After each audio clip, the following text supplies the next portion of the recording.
Hello and welcome back to ThisShowIsAMimic! It's been 2 weeks! We missed you, people! Before we get into saying everything we always say at the start of things, my name is Bertie the Body Dungeon Master, and with me as always is... What is up, guys? It is Kenna, it is Miss Susha on TikTok. I missed you so much! Today I will be playing Atra, the Water Genasi Barbarian. Hello everybody, I'm Ben, also known as Bender's D&D, and I play Cade Vakian, the half-elf Hexblade Warlock, and I am so glad to be back. Hello everyone, my name is Hex, and I play Jason. He is half-elf, and fight a rogue man, and yeah. Hello. What's up, everybody? I'm Aaron, and I play Longest Shadow of the Moon, aka Long Shadow, aka the baddest blade singer to ever done do anything. Nice to be back. And I'm Bertie the Bard, your Dungeon Master. Oh, that's so good to say all that again. It's only been 2 weeks, but it felt... Oh, great. Oh my god. So, the reason we've been on for 2 weeks, last week we had the incredibly successful 24-hour charity live stream. Dude, that was last week? Oh my god, it was 1 week ago to the day. I feel like the charity stream itself was just a week long. Oh yeah, no, that feels like it happened so long ago. Yeah, this has been the longest week of my life. And yeah, we made very, very close. The final number has yet to be completely certified because of Twitch things, but somewhere close to $7,500. Jesus. Which is pretty good considering we started being like, hopefully we get to 1,000. Hit that in the first hour.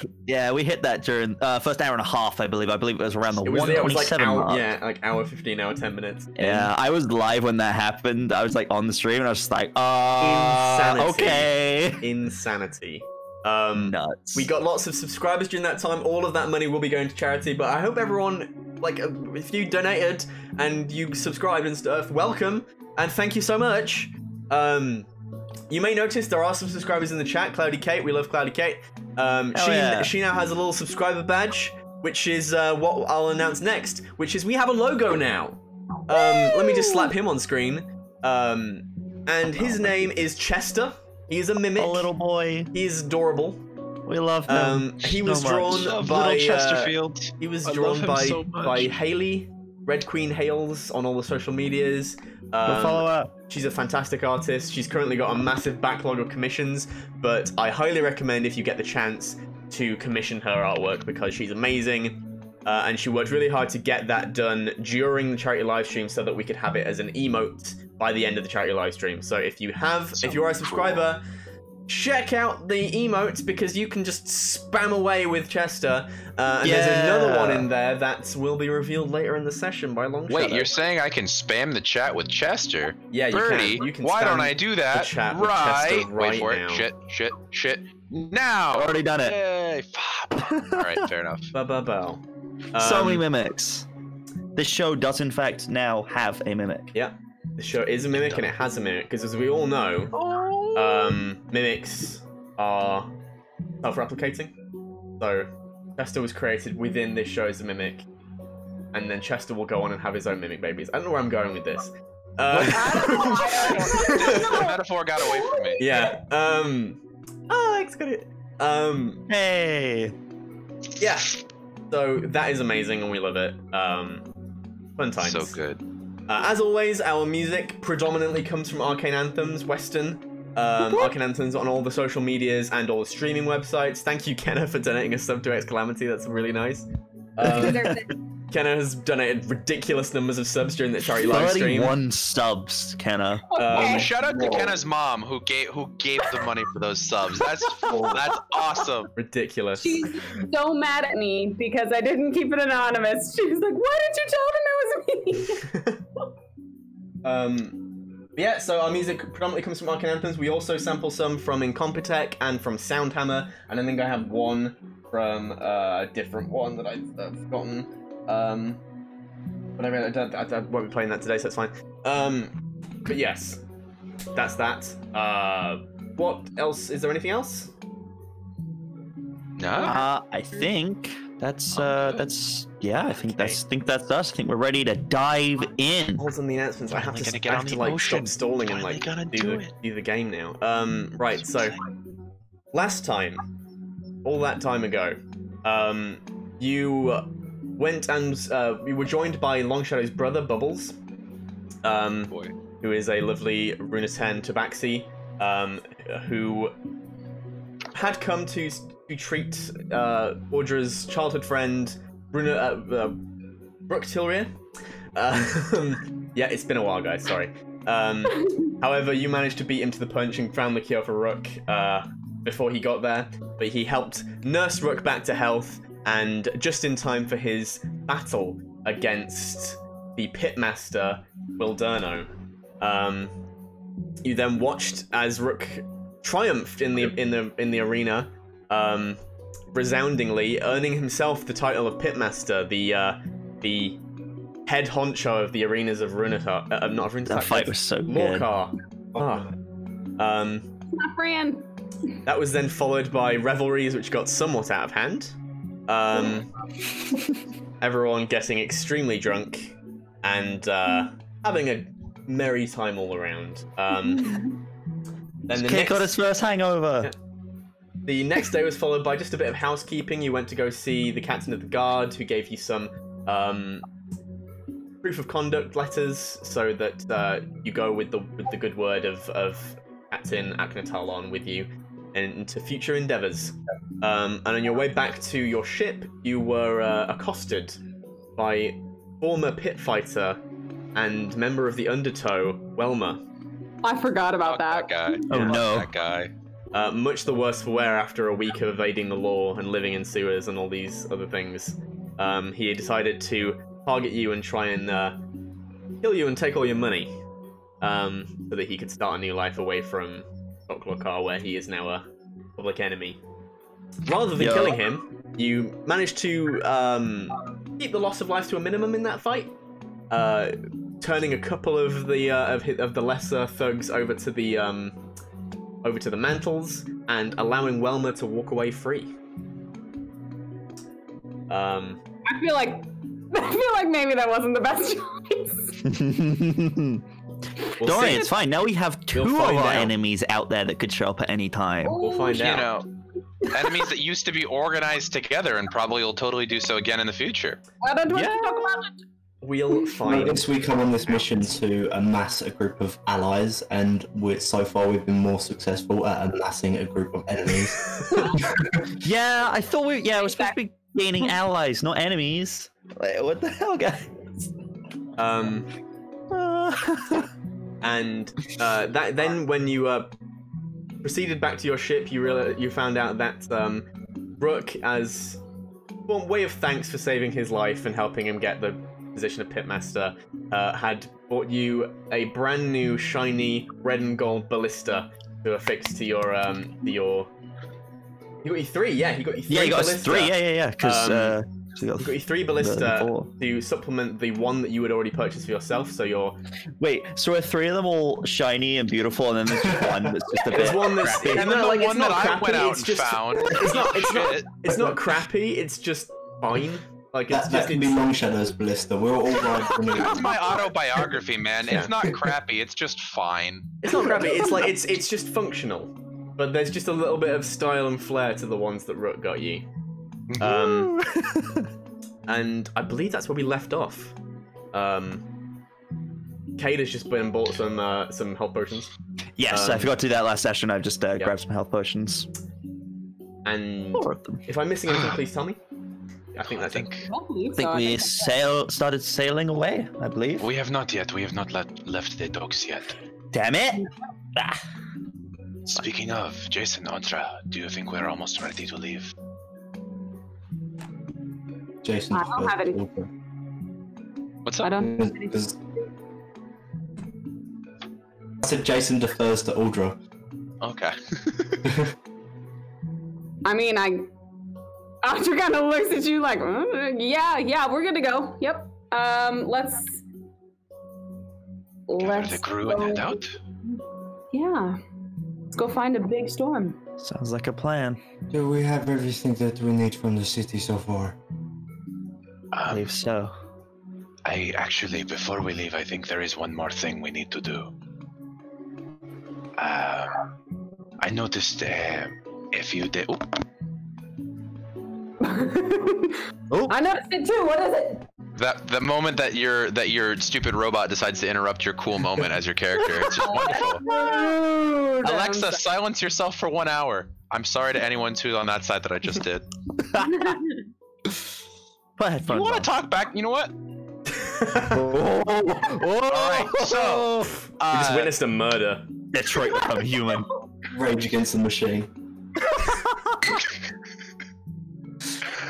I noticed a few days ago that we were missing something that, while I am not familiar with ships themselves, I thought we could do with something like this.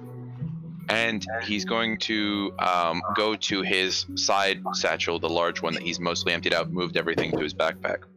And he's going to pull out a large folded piece of sailcloth that is dyed blue in color.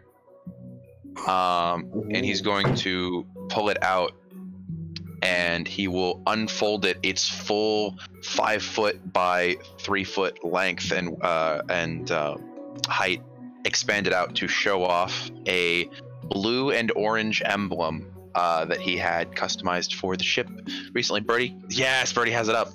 Yeah, it is a crest of arms with 3 swords that are very noticeably belonging to members of the party, a set of waves, a cat's paw, and the wings, of course, being made of the tattoos of one Jason Vagrant.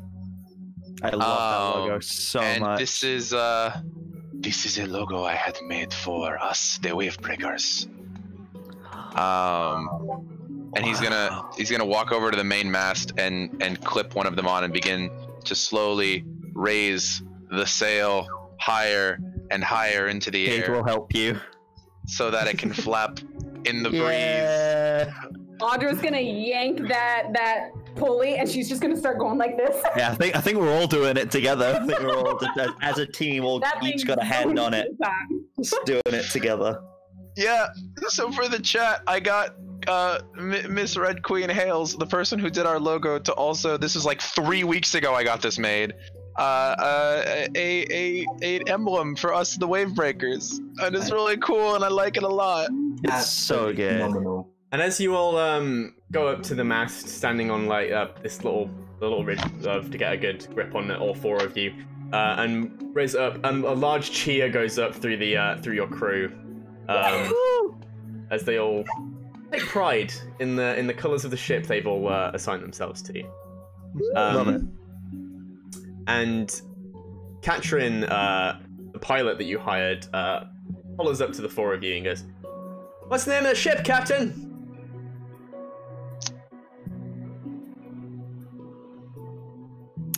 Oh. We all turn and look at each other. Decide on a name. The You could always Wavebreaker? name it the To Be Decided. No. Well, We could call it the Wavebreaker. guys, What? who's the captain? We are all the captain until decided otherwise. This is a democracy. Oh, democracy. Okay. I just feel like quoting The Office right now. It's like, what ship doesn't have 2 captains? What country doesn't have 2 kings? Where would Catholicism be without the popes? I'm looking in the chat for the one that we spoke about. Okay, well, we had talked about, do you want to go with that one? Out of game. Was it the Dawn thing? Yeah, I like that That was it. I believe perhaps the name that we had decided on was the Dawn Rider. Oh yeah. Oh, yes. The Dawn Rider. We've decided. It is the Dawn Rider. Oh, yeah. And a second cheer goes up through the crew and they all start chatting, "Dawn Rider! Dawn Rider! Dawn Rider!" That's so cool. Heck yeah. Also, Hey, to the people calling me out in chat, I came up with that name, so fight me. Yeah. Oh. So then, captains, should we lead her out of port? Because I don't know what I'm doing here. You have to give the orders. I turn and look at Jason and I say, We're going wherever you say. I spoke with Katrin and Janice Barnath earlier today and plotted a course to get us to the closest location, I think. Well, Did you remember to put a stop on the coast of Runetaksuyu for me? I have to return my brother home. yeah. Okay. By the way, Of course Hex, I did. if you could make your sensitivity a little lower, you're rocking like a little bit too late. On Discord. On Discord. Oh, Yeah, if you go into your Discord settings, you can change your the beginning and end sensitivity. of your sentences are getting cut off a bit. Yeah. New microphone, guys. New tech. Yeah. Okay. All right. So yeah, Jason had been specified that during downtime he had been working with the pilot and the navigator to approximate where Captain Stormvale had been at the time when Jason had his dream, along with Mog, the cabin boy. Not Mog. Who? Not Mog. Mog's Russ. Gus. Yeah, Gus. Because What is this? How I don't know how technical. No, I don't know how this works. It's going to use the settings, voice and video, and then it'll be automatically determine input sensitivity, and just drag it down a little. yeah, Sorry, everyone. like, that's alright. It's fine. I got It this. happens. All right. All right. We're here, just sitting in the boat. Yeah, come on without Want me. you to know if it can even float. Hey. Oh, damn. Nice. And if you're discussing your heading, for now, the crew can just begin taking you out of port if you're ready to disembark. We're ready. Well, I think we are ready to go. Okay, I assume someone gives the order. I'll give the orders as Jason is. You're currently short of a captain and a first mate. I thought we were gonna say Bubbles was gonna be our first mate. There we go. Perhaps we should just leave him in Runetaksuyu. What? Is it output volume that I'm turning down? No. What? So if What? you go to if you go to scroll down, Yeah. you'll say input mode voice activity, and Yeah. then beneath that input sensitivity, and just drag that down. Okay. Yep. Right, how's that? That's good. Yeah, that's good. That's fine. You're good. Sweet. All right, Yeah. cool. We're here. There we go. Right, technology, ladies. Why are we gonna leave him Runetaksuyu, Long Shadow? I do not know how dangerous it shall be for us to continue on, and I do not want to harm my brother. I want him to be safe in case of future events. Yeah? I can't promise it will be an easy journey, so I wouldn't want you He's to an risk NPC your forever brother's now. life. All right. So we're currently leaving port right now, DM, right? Yeah. So the crew goes to work, lowering the sails and getting out the oars to disembark from the harbour and head out onto open waters. There's a bit of a land tunnel as the land extends a little out of to each side from where you're at right now. And then after about half an hour, you're heading out onto the open sea. Jason's going to be standing at the rear of the ship, looking like watching the land fall away from him. Jason, are you okay? I think for the first time in a long time, I am. Yeah, for Jason and Audra, it's been a long time since you were on a boat properly and out to sea. You're staying keeping the shoreline in view for the most part as you are currently heading around the continent. But the sea air has a different kind of freshness to it. You just don't get on land, and the smell of the salt as the waves lap against the side of the ship. And you Jason, look out to the side of the ship, looking at the retreating shoreline.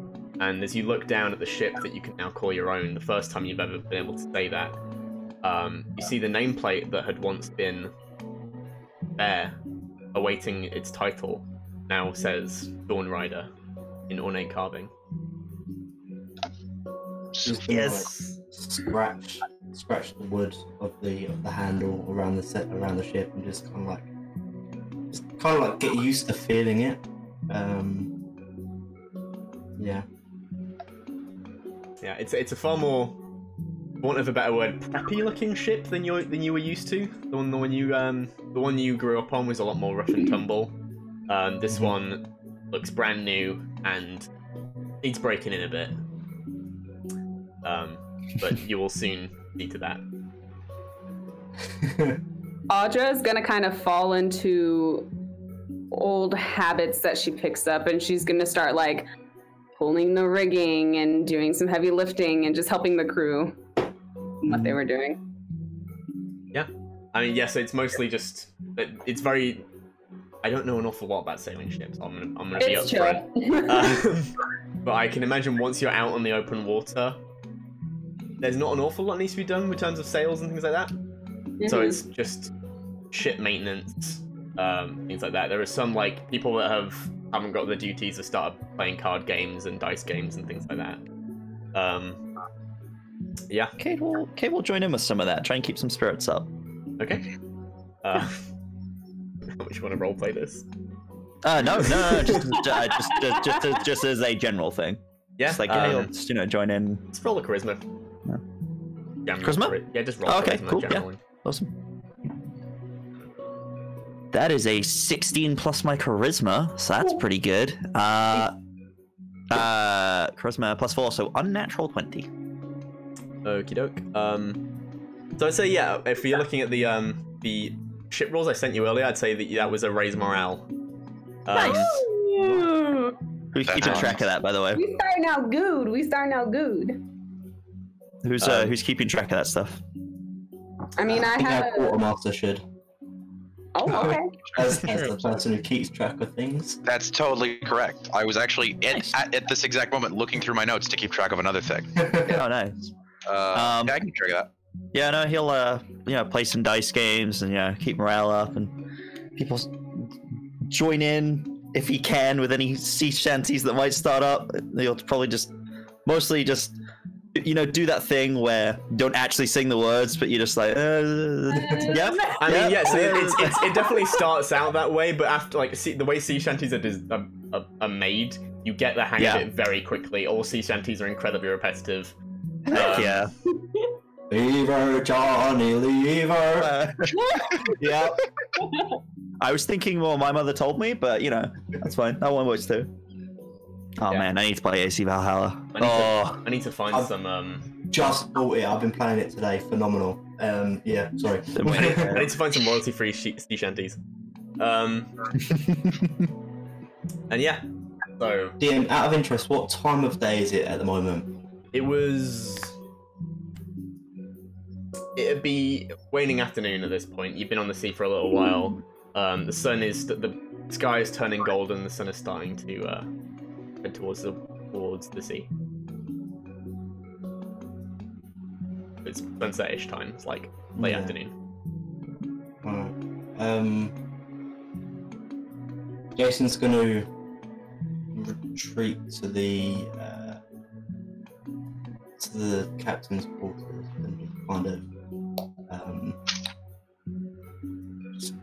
just start reminisce. You head to the captain's quarters and start thinking about time. And when you push open the door, you see on the desk at the center there is the hat right where you left it. And take some time in. Audra's gonna kind of knock on the captain's door. Audra, I recognize your shadow anywhere. But she picks up and she goes, it's kind of hard to miss. How you doing? I don't know, my friend. feeling surreal. Didn't think we'd set foot on a ship again. Now that we're here, I'm just reminded of our captain and everyone that we lost. Yeah, I am too. I didn't think we'd be on the ocean again, ever. I don't think I've ever felt... Well, I haven't felt this happy in a long time. Jason's gonna go for like a handshake, but like pull her into a hug. Oh yeah, Audra's just gonna bear hug you. And then she's going to create water on top of your head, and it's just gonna be a little bucket of salt water, so... Yeah. I hope you didn't have any paper cuts. Damn. Prepare yourself, because you will be dumped in the ocean at some point. I miss the sea salt. Land salt has nothing on sea salt. I agree. Right. It's the fish poop. Ooh. Out of interest, have we spoke to the crew and told them what we're aiming to do as a whole at the moment? Have you? I don't think we have. I don't think we have, no. We've been too busy trying to work out who the captain is. Yeah. I just think we mostly just hire them off for voyages. I don't even think most of them know that we're like sailing into a Leviathan. Ooh, I don't know if we want to tell them that. Yet. Audra kind of, she starts walking towards the door, and then she turns around and she says, you know, as fun as it is having multiple captains on board, you and I both know that it only works with one leader.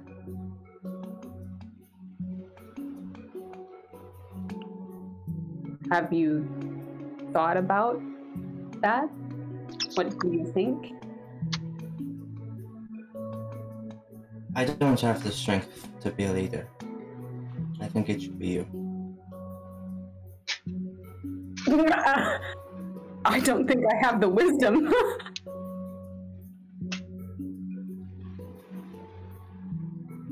I don't know.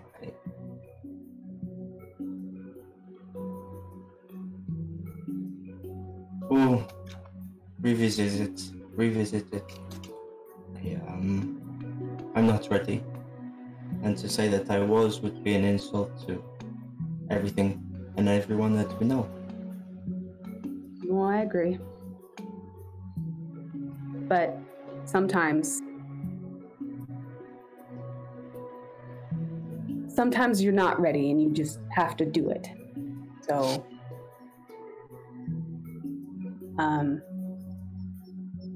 we should decide sooner rather than later. But it doesn't have to be right now. All right. Thank you. Would we like to tell the crew what we're doing? And why they're here? I think it would be best to have a honest policy with our crew. What do you think?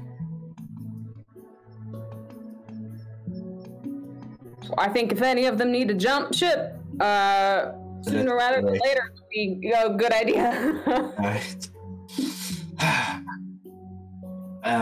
Alright. Coming in, and he's gonna like slap Aldrich kind of like weakly because he was expecting a little bit more of a meaty slap, but just like her back's just rigid. Yeah, just solid muscle all the way down the back.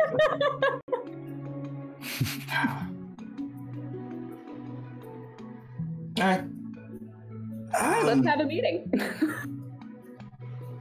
Cool. Should we gather the crew? Where's Kate and Longshadow? Good question. Audra's gonna walk out on the deck. As you walk out onto the deck, you see, I mean, I don't want to speak for Cam, so I'm just assuming, Cade out with most of the crew in force, doing various work and singing hearty sea shanties together. Love that. Sure. That's what you were doing earlier. I mean, it hasn't been that long. Yeah. Yeah. I know where Longshadow is, but I don't know if you'd see him. He's currently on. He's not on the deck. What he's done is he's taken one of the hammocks from below decks and he's tied it to the side railing of the ship, but it's on the outside of the ship, so he's hanging over ocean. That's cool. And he's just hanging out, enjoying himself. He's enjoying the sun and the wind. Quite on his literally hanging out. fur. Yeah, That's he's having a good time. Audra's gonna walk out and she's gonna stand up by the wheel and she's gonna shout out across the deck and she's just gonna be like, "Ahoy, me hearties!" Ahoy, Captain! Oh, I'm a little confused. You've been saying you're all the captains. right. We're all your moms. It's okay. We're all the moms. Audra's gonna kind of look for Jason and like tell, like, come here. Falls out. See, the thing is, right, is Jason is so like normally he portrays this aura of just like self-confidence, and kind of like since being on the ship, he's gone into his shell a little bit, and it's kind of like he's not used to it. Audra wouldn't be either, because even on like their previous ship, he would have been his same cocky self. But he certainly has withdrew in terms of his personality. He climbs the stairs up to the wheel, turns to face the crew, and puts his hands on the rails, and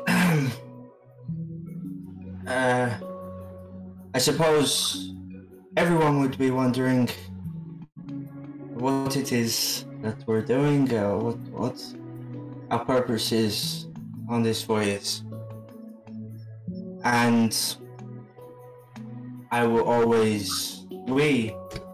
always be as honest as we possibly can with you. We are on nothing short of an adventure to save the world, ladies and gentlemen. We head to the northeastern coast of Sorodin. There we will find beasts of untold fortune and wealth of untold wealth.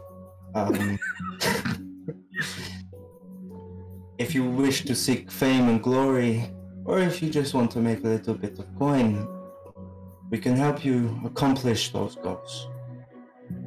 If you still want to sail with us, then we will be moving forward and onward to slay nothing short of an evil of godlike proportions. Make a performance check with disadvantage. Since I am amongst the crew, can I try and give off positive vibes from what he's saying to get rid of the disadvantage? Make a standard performance check. Hey! Well, my first roll was a natural 20. Hey! There you go! At disadvantage. It's not a disadvantage because I'm helping. Hold on, wait. Let's see what happens to Cade first. Cade, roll your performance check. I hope my plus is good to performance. That's +4. 15. Okay. Yeah, so Cade leads the, he's like trying to stir up support for what you're saying, so I'll let the nat 20 stand. Sounds good. So sounds good to me. Yeah, between you and Cade, like, the promise of fame, wealth, fortune, and Cade, like, what's the bit in,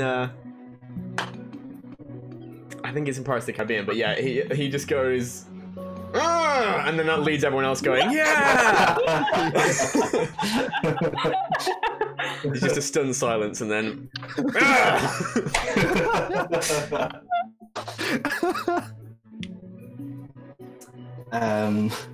yeah, but, so nat 20 on that. fucking wow. No, yeah, okay. That was a total of 22. Yeah, and the call goes out again. The chanting, Dawn Rider, Dawn Rider, Dawn Rider, and they all start singing sea shanties again. Yeah. Brilliant. Love it. I trust you all know your roles and responsibilities for the ship to keep it upright. If you have any questions, you come see either myself, Audra, Cade, or Long Shadow. It's at this point that Long Shadow like sticks his head up over the railing and just waves to the crew. And then back to Oh! You can see his There he legs is. get shot in Long Shadow's direction, and they just go, "Aye, Captain!"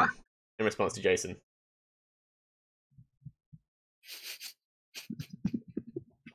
Audra, Right. her arm Yes, around control. Jason's shoulders. The evening is yours. Enjoy and get to know each other. Aye. Nicely done. after the meeting, Long Shadow is going to collect himself in his resting point and going to come up to the rest of the captains. So, I believe that we had left for a later date, something we needed to talk about. Yeah. And Yeah. I was wondering if we could have a private meeting just the four of us. As you mention all of that, whilst Cade has been back to more of like the normal self you've been used to, at least for the past few hours, like seeing him being like happy and smiley and kind of a bit, back to himself. Like he hasn't really been like that since the Undertow. And like in that moment of like coming back to the reality of that, his shoulders just slump and the smile fades. It does not have to be a serious discussion. Well, you say that now.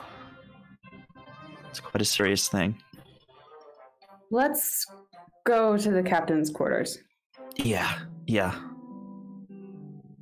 Jason, are you joining us? Yeah, Jason's gonna like put an arm on Cade's shoulder and kind of like squeeze his neck around here and just like encouragingly and follow him behind him. Okay, we all go into the captain's quarters. Okay, you head in there. We all get comfortable. It's going to be a longer discussion. I feel as though, before I ask you all information that I perhaps should have known sooner, I feel as though I should explain myself because of my actions this morning with Talon. I have not kept it a secret, but I have also not been as forthright with the fact that I am here on this journey to make allies and make a name for myself. And with that, it comes with the expectation that I personally will be attempting to, boost my name across the land as we do our quests. Oh, I think I see. It's not, before you believe something ill of me, it is not for any amount of narcissism. No, yeah, of course. Is this in relation to wanting to be known by the Empire? By the general, yes. When Runetaxuyu was annexed 60 years ago, we did not have a stand in the world. We did not have anyone who was high of political power or notoriety to assist us. And because of that, we were taken quite easily. Simple scientific expeditions and humanitarian crises to put people within our borders. We lost all economic and political power within 5 years. Because of that, with the oncoming civil war, I am hoping to make an ally of either the general or the princess, and stake out Runetaxuyu's borders for her own again.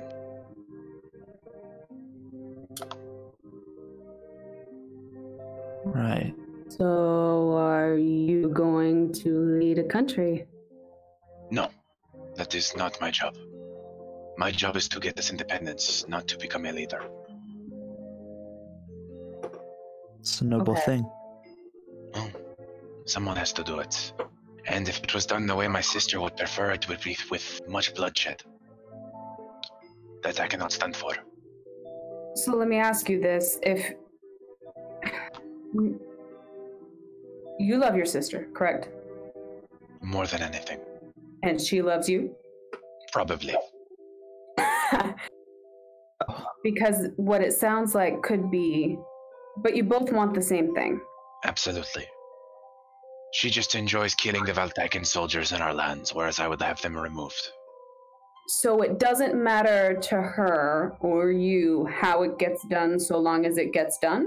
No, the method matters very much to me. And what about to her? Because what it sounds like could happen is to you two is what is happening to the princess and the general at the moment.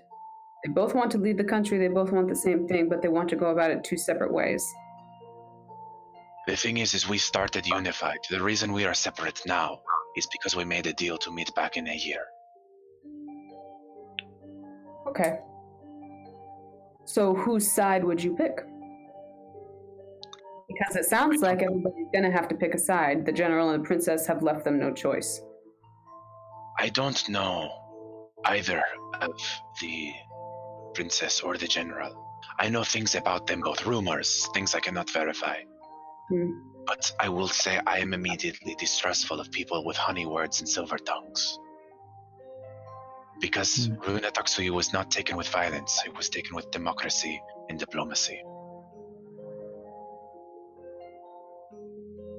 Okay. So, in terms of who I would back, I do not know yet. I require more information.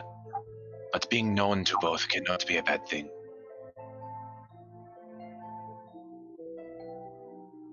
What do you propose plan of action to do this would be?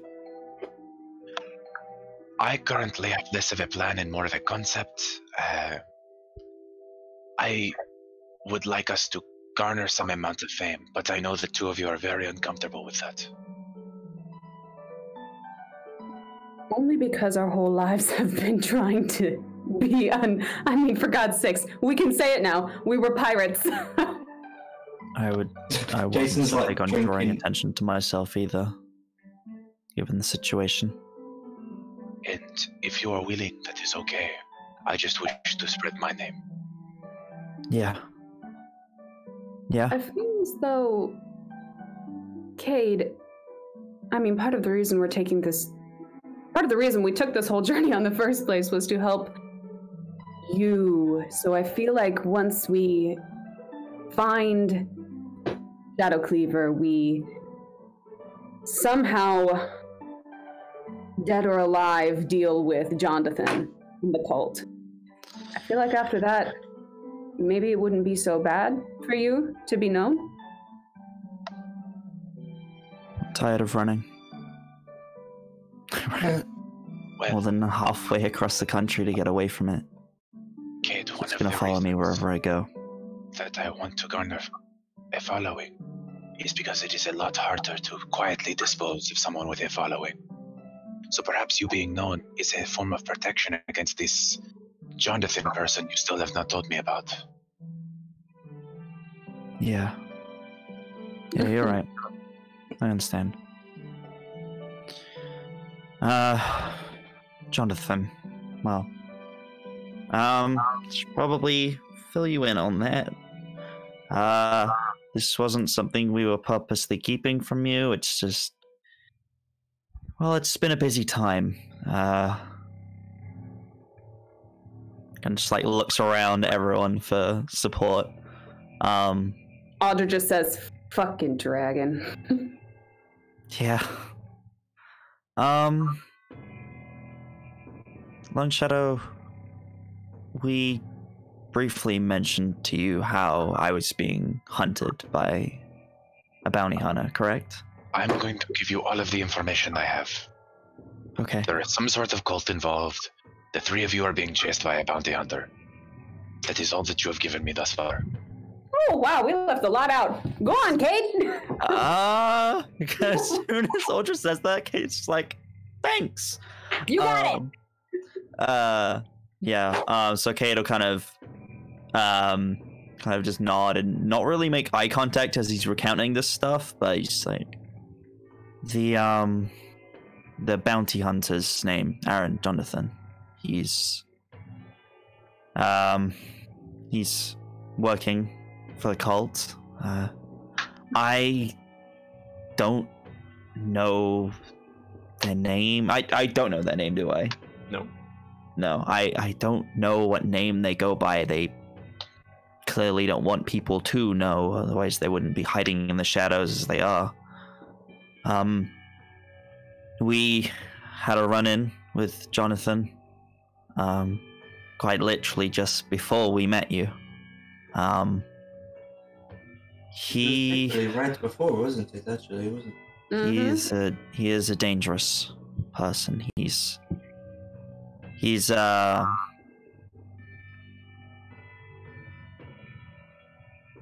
I think he's like me.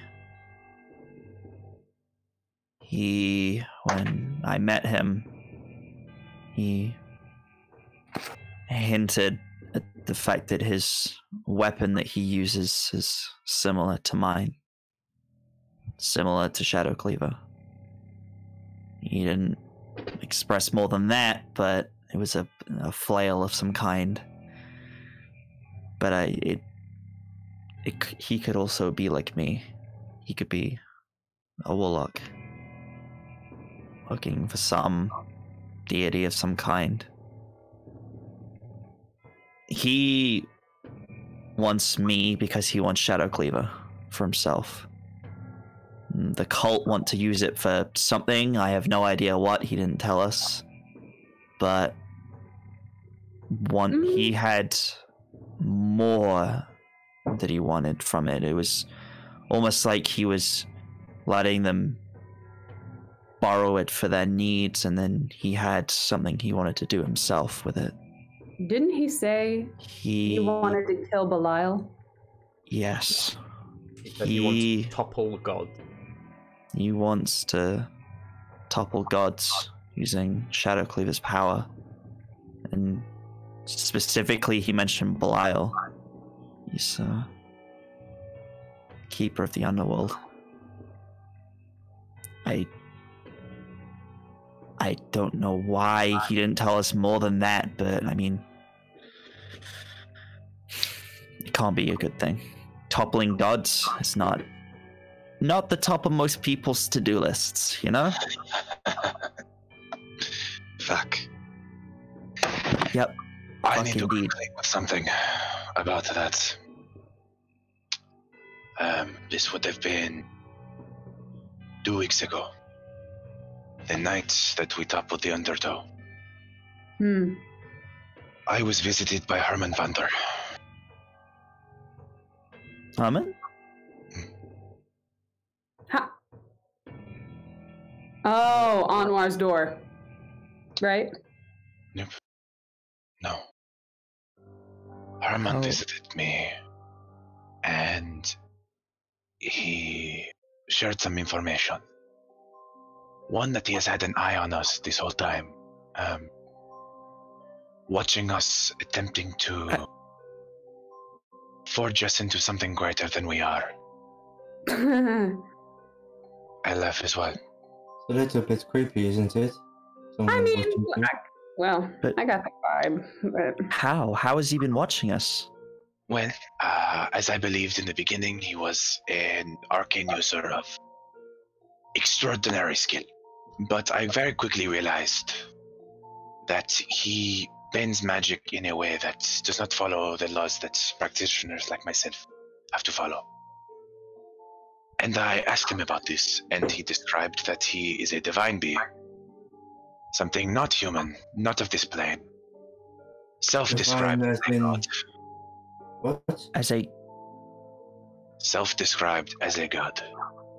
Specifically, multiple names, 2 major ones, known as the being the being known as Hermes and Evandra. Herman. Avandra? Herman is Evandra? Herman Vander. You mean Hermes Evandra. how? What? DM, Ha. can you remind me, when we did Herman's gauntlet, and we had to tell our secrets to a statue, was that a statue of Avandra? No, that was a statue of God of Secrets, Vecna. Oh, okay. In that case, never mind. What the hell? Oh my god. Herman is a god? Herman is not a god. Are you sure? Are you sure? No, that I he believe wasn't it. Dreaming. I always found something strange about I him. was not dreaming because I had to pull myself out of the street 2 hours later. No, we had a long conversation. A lot of that I am going to keep private, but the necessary bits to tell you are that he is a god and he expects things of us. And that is how Audra, he was very aware when you and Jason did what you did. What's it? Wait, Yeah. With the, what? With the genie or? No. With the kids. Oh shit. Oh. I knew he knew. Oh.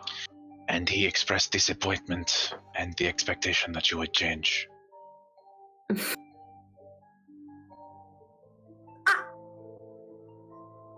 I don't know how to feel. Are you kidding me? To be Audra, honest, is like stomp pacing. She's like, what the whole time? the whole They time, just sat in utter silence. Cade, No. he mentioned something to me about your quest. What? He What did he mentioned say?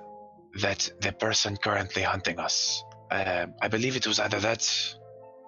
DM, remind me because it's been 2 weeks. Was it the uncle or was it the person hunting us? I forget. He said that Shadow Cleaver made up one half of a key. The other Yeah, half and- is a weapon is on the hip of Aaron Jonathan. That's Jonathan. I thought so. That the person chasing us, this Johnson that you mentioned, that weapon he has is one of 2 halves of a key. Your connection with Shadow Cleaver being the other. And that key is supposed to open something dangerous that he would not tell me what it was. Something dark and evil. And that we needed to stop this man. And I laughed in his face. Good. Why can't he do it? He's a god. This is why I never, gods. I believe. I do not know anything about Herman, and he did not hint anything, so this is pure speculation. But gods play by different rules than mortals. There might be a reason as to why he cannot help. I mean, Audra gets kind of sheepish. I'm not saying he didn't help or he's not helping. I have such a hard time with the concept of all powerful beings that are divine, or at least divine beings not being able to do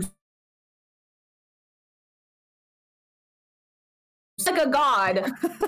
You know, All right, Kenna, you didn't need to interrupt Audra's speech there. I would, but like, Audra, like, but you know what I'm saying? Yeah. And Audra is like, you just see like beads of water. She's not sweating. She's just like getting. Audra, how many times have frustrated. we prayed to Thor to guide our journeys on the ocean? I mean, yes, we prayed to Thor, but how many times were we the ones that got ourselves out of the scrapes? How many times did I lift you up out of the ocean? At least, more, a lot. At least Yeah, a lot. exactly. I mean, think about it this way. Sometimes there are just things that stops divine. I mean, divine beings. They they don't have the same mortal presence that we do. I mean, think about it this way. I mean, Shadow Cleaver needs my help. I mean, surely he's an all-powerful being that can just get himself out of wherever he's at and do everything himself, right? But he can't. He doesn't have the presence to do that. He needs my help. It's complicated, but yeah. We have two possible kinds of actions here. Either we can keep Cade away from Jonathan and prevent the key from ever being made, or we take a Jonathan head on and we have the key for ourselves. Then we could at least destroy it. Yeah, we can't avoid him forever. Yep. Realistically, we can't avoid him forever. I thought I might be able to, but then The words, he showed up. Cade. Hmm? The words echo in your mind from the first time you had this conversation with Shadow Cleaver. If a key can't be found, he can't be. I repeat that out loud for everyone to hear. Ooh. Well, I would say with We don't that. have a choice then. Yeah. We have to face him. Like I said before, I'm done running. There's no point anymore. I can run to the far edges of Sorodin and he'll still find me. They will still And we find will me. kill him. We do have other friends now. I mean, that's why we started this whole thing. And we do have allies that will meet us. So that's good. And then By Audrey- killing him as well, Long Shadow, we can build a name for you, for ourselves, free Cade of his chains in his past, and make a name for ourselves. There are legends told about great adventurers like this taking on magnetic proportions. I like that. It really does feel like if we do, things just fall into place. One thing helps another thing, and sounds good. As Hermes might say, that the stars of our path is aligning. Hermes. Audra rolls her eyes, conceding the whole divine god thing that she doesn't really totally understand, but whatever.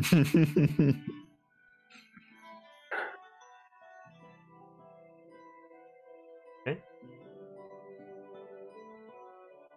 But first things first, right, Jason? We need to find. Did you? Oh. It was Stormville. We need to find whoever this is. Worst case scenario, We die. jeez. Yeah, that is I worst wasn't case scenario. even considering that. Shit, fuck, we could die.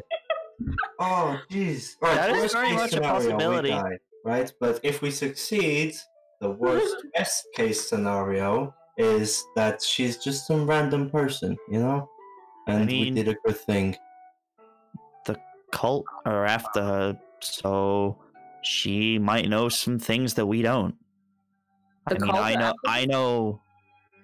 Yeah, I mentioned this last time. Yeah, I mentioned. missed that. Cade mentioned. Like, do you want to repeat yourself, Cade? Yeah. Yeah. When Jason mentioned her name, Vale. I made it clear that Kate had seen a list of names of people that the cult were after, and her name was on it, and that's how I knew her first name. How did I miss that? Oh shit! You might have not been here. Yeah, no, you might have not. Yeah, that you might have been wasn't the episode you actually. weren't That here. was the episode That you might have weren't been the here. episode you missed, yeah. Yeah. Oh. I love how that's Long Shadow saying that. Long Shadow's Yeah. like breaking the So- Looking at the camera. Yeah. Wall break. That's when You might Audra wasn't have here. some information. I mean, if we can find out why she's on their list, I mean, I know why I'm on there as Shadow Cleaver, but obviously they want her for some reason. And if we can find out that, maybe we can find out something that could give us an edge against them. Maybe Enemy of my working enemy. together, we can Just- take them. want to understand this connection that I have. And if saving her life allows us to do that, then... Brilliant. Okay. But for now, we've got to take one thing at a time. Take baby steps. You know, the first way to walk a mile is to take one step. So our first step is to go to the Runatak Islands and Peninsula Islands. Thank you, Long Shadow. And regroup with his family. And then see if we can find mine. Perhaps I can speak to my brother. I know he has some control over the elements. Perhaps for the time he is with us, he might be able to speed us to Rinadaksuyu. You know, maybe if your brother doesn't want to be our ship mage, because we don't have one. I have not technically breached the subject with him. I'm just saying that if he doesn't want to, maybe we could pick somebody up in Runatak. I hadn't even considered that. Then you could have another Runaten on board.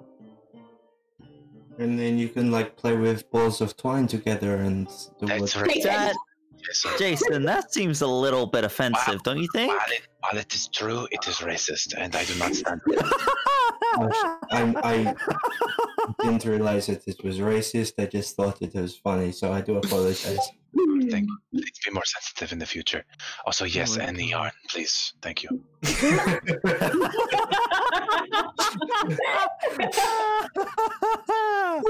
And then, and while we're there, if we can pick up some of the Runaten Food? things. What was that restaurant we went to that was so good? I was in Valdaika, but it serves traditional Runaten Cuisine. Yeah. cuisine. Eat that, because that was good. That was a spicy soup. I mean, if What is you're heading home, you can get some on his own recipe. I am not going all the way to Epatgui. Fine. I mean, time is of the essence, of course. Exactly. We have to rush, but I'm just saying. It is more an emotional thing. Hapatgui is on the coast. It is only 7-8 miles inland. But I said I would not be back for a year. I intend to keep that. Yeah, that'd be a little awkward. Then less than how many months? Hey, I'm home. You know, yeah, I get it. Been about a month and a half, 2 months now. Oh, yep, that's a short time. It's like when you move out and then you have to move back in because you can't afford your rent. Whereas we're just individually carrying more wealth than is in my entire village and the surrounding 2 villages. Yeah, Oh, shit. just a little bit. But just a thought, in case either Bubble doesn't want to stay, or in case you don't want Bubble to stay, because this is dangerous. So I would understand. If Bubba were to make the decision to stay, he could stay. That is up to Bubba. So, ship mage, yet to be seen, TBD. If I breach the subject with Bubble, he'll probably say yes.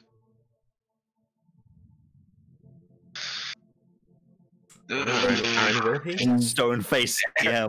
Aaron doesn't want him to say yes, but Bubba would totally say yes. I mean, you don't know that. The DM might have something that Bubble needs to do that he can't be the ship mage. No, it's true though, but Bubble would totally say yes. Bubble, you saw Bubble go across the country for me because I called him and barely gave him a that's reason. true. Yeah. Bubble is amazing. Bubble's the best to be. Also, you and your sister went off on crazy adventures to go and help free your country, and you left Bubble at home. He's just been sitting twiddling his thumbs, and you were like, I can head out. I left 3 of them at home. I know. You know? When you let a dog out of the car, it just goes... He's like, you need help? I'm on my way. Well, if we do stop and run talk to you. Maybe, I mean, Bubble can go home. Maybe he can send a message and then come back. I know you can't go back, but Send a message where? home. I can send a message home right now. I know. That's just a thought. Oh, okay. Well, Bubble, if he decides to say he missed there, my brother is a free spirit, but a peaceful soul. And I also do worry with how we've acted in the past. I don't know if I've told you this, but Bubble is a pacifist. He does not believe in any form of harm. Oh. Right. This is why he has such a deep connection to nature. He loves every tree and bird and creature in the sea. And considering we are on our way to kill a massive sea creature.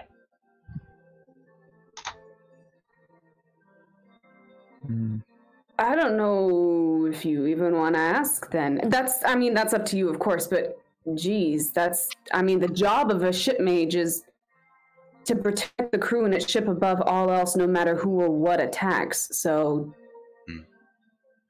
that's a big burden to put on a pacifist. I mean, yeah, it would be up to him, really. I mean, if his main job is going to be to protect the ship, I suppose it depends on his moral of pacifist, really. I mean, does he see it in the way that he can't be the one doing the harm, or those around him can't be either? Anecdotally, when I was a young boy, my father took us on a hunting trip because he wanted to show us what it was like for him growing up before we had the Veltaican agriculture that we have today. And we went on this hunting trip. And Bubble was the one who had the ability to take the shot. And instead, he was almost gored to death by a massive pig because he could not harm it. Ah. So Bubble is someone who put himself in the way of harm for others. Not to be... I'm just going to be straightforward with you. That's, in my opinion, an unacceptable attitude for a ship mage. Then I will not even breach the subject. There can be no hesitation ever, because any hesitation is an opportunity for harm on our crew. Then I will not breach the subject.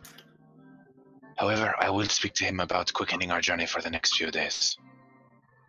Okay. As much as I love Bubble. And as Bubble cute is the cutest. I think I saw him earlier. He was walking around as a kitten, which I'm sure is some sort of stereotype, but I mean, the ship could do with a mascot. The Bubble of the Wave Breakers! Ah! if you want to have that discussion with him, we can have that discussion. But in terms of ship mage, or even, I think serving an official role in the ship would be too much because we expect all of our crewmates to fight. This is why. Shit, I have a pile of maces downstairs I was going to give people. You've been training with them. Okay, good. What did you say, Bertie? You guys acquired weapons for your crew. Yeah. Yeah.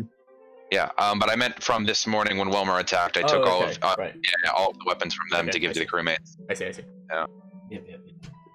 Yeah. Okay, well, if there is anything else we need to discuss tonight.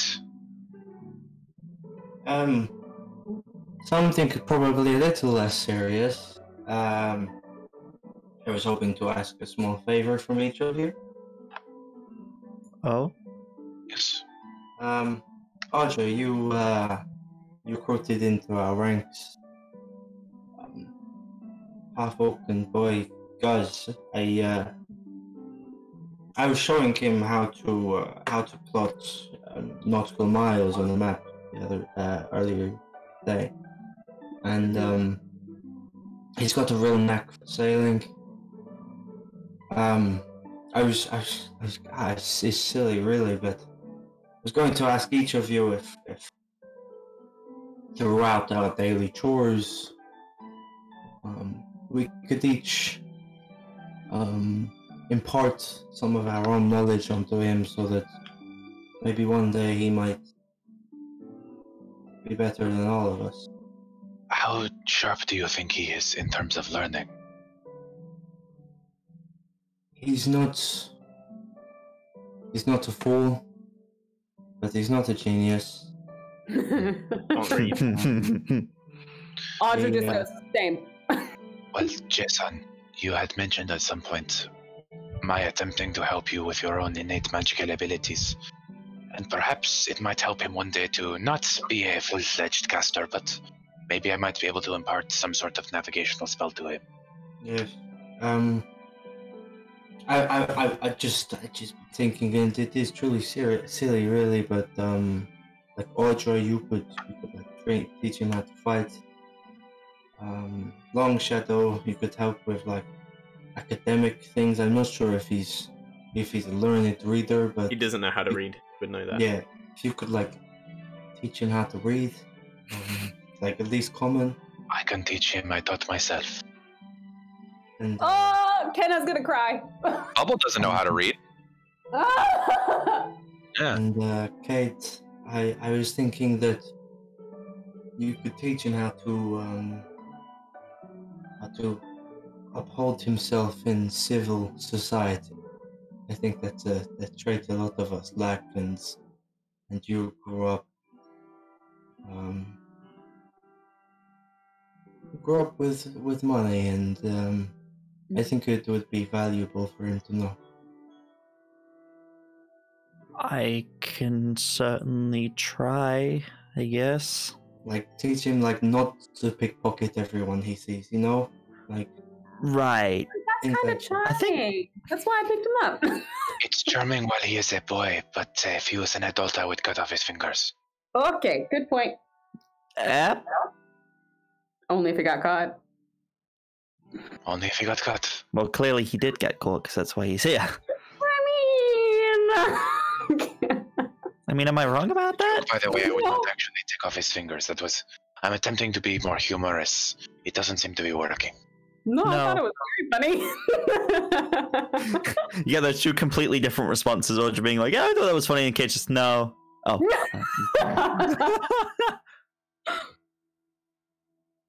I think we can do that, Jason. And I don't think it's silly at all. I'm going to inform some of the other crew members and have them teach him their trade. We can work on that. Also, I apologize. I know that we have a multiple day journey, perhaps multiple week journey in front of us just to ruin the Doxo. You might not see me above decks as much the next few days. I have a project I'm working on. Okay. What is it? Jason, I told you about this project. It's Oh epic. yes, you told Yes. me, or maybe you didn't tell him. Huh? Oh, rude. Don't worry about it. Jason looks really cocky, like. Also, this is like for the first time, Audra, you're seeing like, because Jason got to see this side of him last time, but nobody else did. Where it's just like you see this just like visceral excitement and like he's almost bouncing. He's sitting there like, Yes. I'm very excited. Okay. So, Okay. And finishing your conversations, you each go about the rest of it. It's getting to around nighttime now. And Cade, as you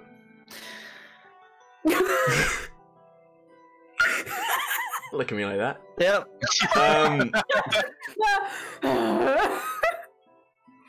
As the rest of the group leaves the captain's quarters, and you're just as you're about to exit as well, you hear Shadow Cleaver's voice in your mind. Yep. Oh, shit. The fleet-footed, so quick to run for the fight. That tracks. You've had experiences with him before? He was messenger during the Dawn War. For all his skills, he would never participate in the fights themselves. He's always been very quick to involve humans. Be careful with him. Oh, okay. Write that one down in my notes. And correct your friend. Keeping you away would do no good. They are not after you. They are after me. Yeah.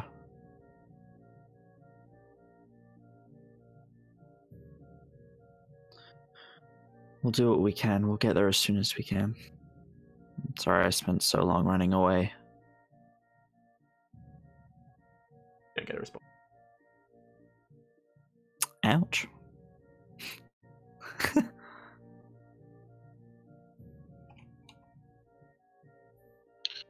And there's my notes. Good to know. I have a physical notebook, and this makes me so happy.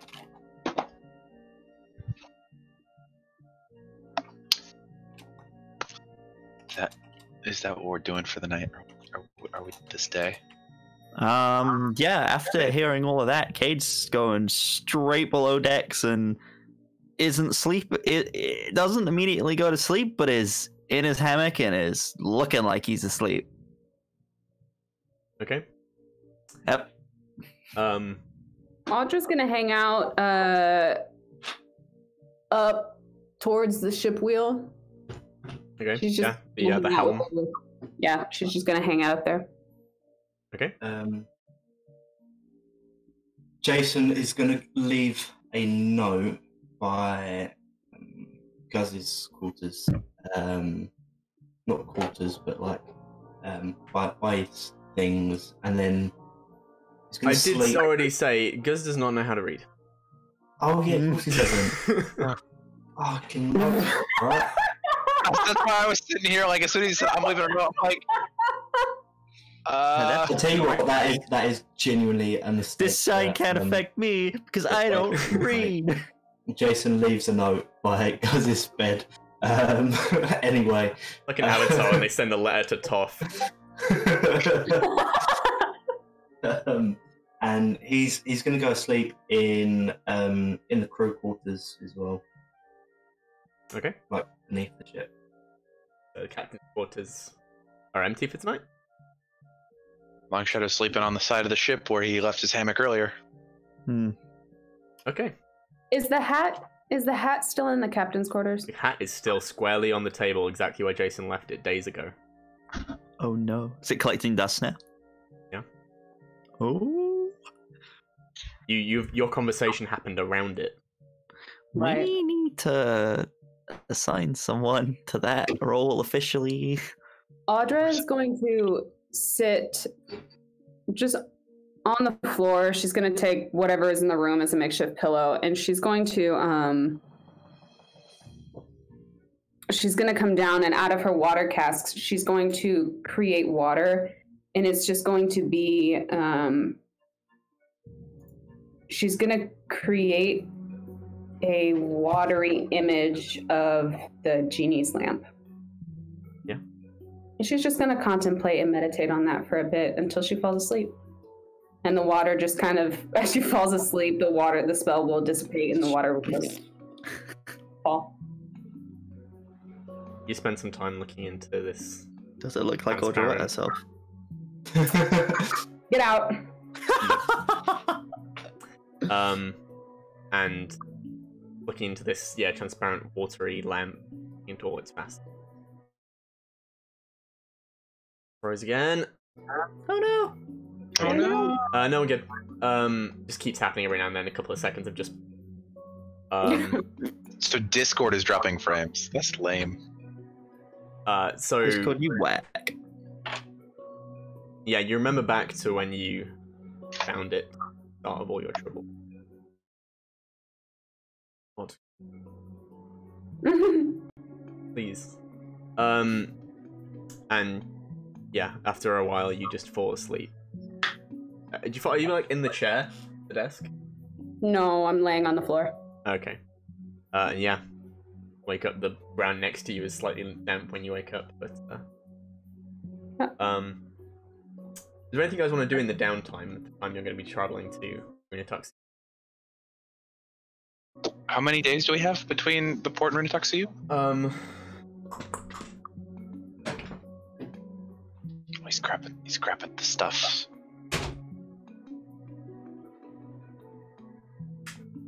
Oh, okay, he's grabbing that guide. Depending on the time, Audra definitely still wants to take the time to train the crew to fight as like a solid unit, teach them. Oh my god, this guy really needs to pack it in. What's going on? Just that is happening far too often now. Uh-oh. Uh-oh. Or what's going on with that? It just keeps freezing. Okay. This is unfortunate. Oh yeah, it does. I literally saw it happen on the stream. Yeah, it keeps happening. Hold on, we're gonna go to hold screen for a second. I'm just gonna restart Discord. Be right back, guys. BRB, baby.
And we're back.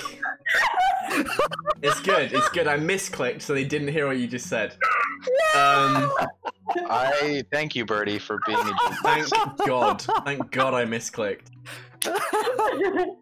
I have gotten into the habit of doing a little fake click so that Ben says his stupid thing before I set us live. Yeah. Hey, I've only ever done it once, and that was actually an accident. Y'all just claim. Am I a joke to you? No, I do Yeah, it to you. It was to you. I also Aaron. do it on I do it on Demigods now. Dungeons and Demigods every Wednesday. I've only ever said something once. And Anyway, that was accidental. We're back. Hello, everyone. I've opened my window. My room is a lot cooler now. Hopefully, and I've restarted Discord. Hopefully, we shouldn't have too many of those annoying little interruptions. Fingers crossed. Right. So, when we left, we were beginning the downtime as you head off on the high seas towards Runatoxu. What are each of you doing in this time you have?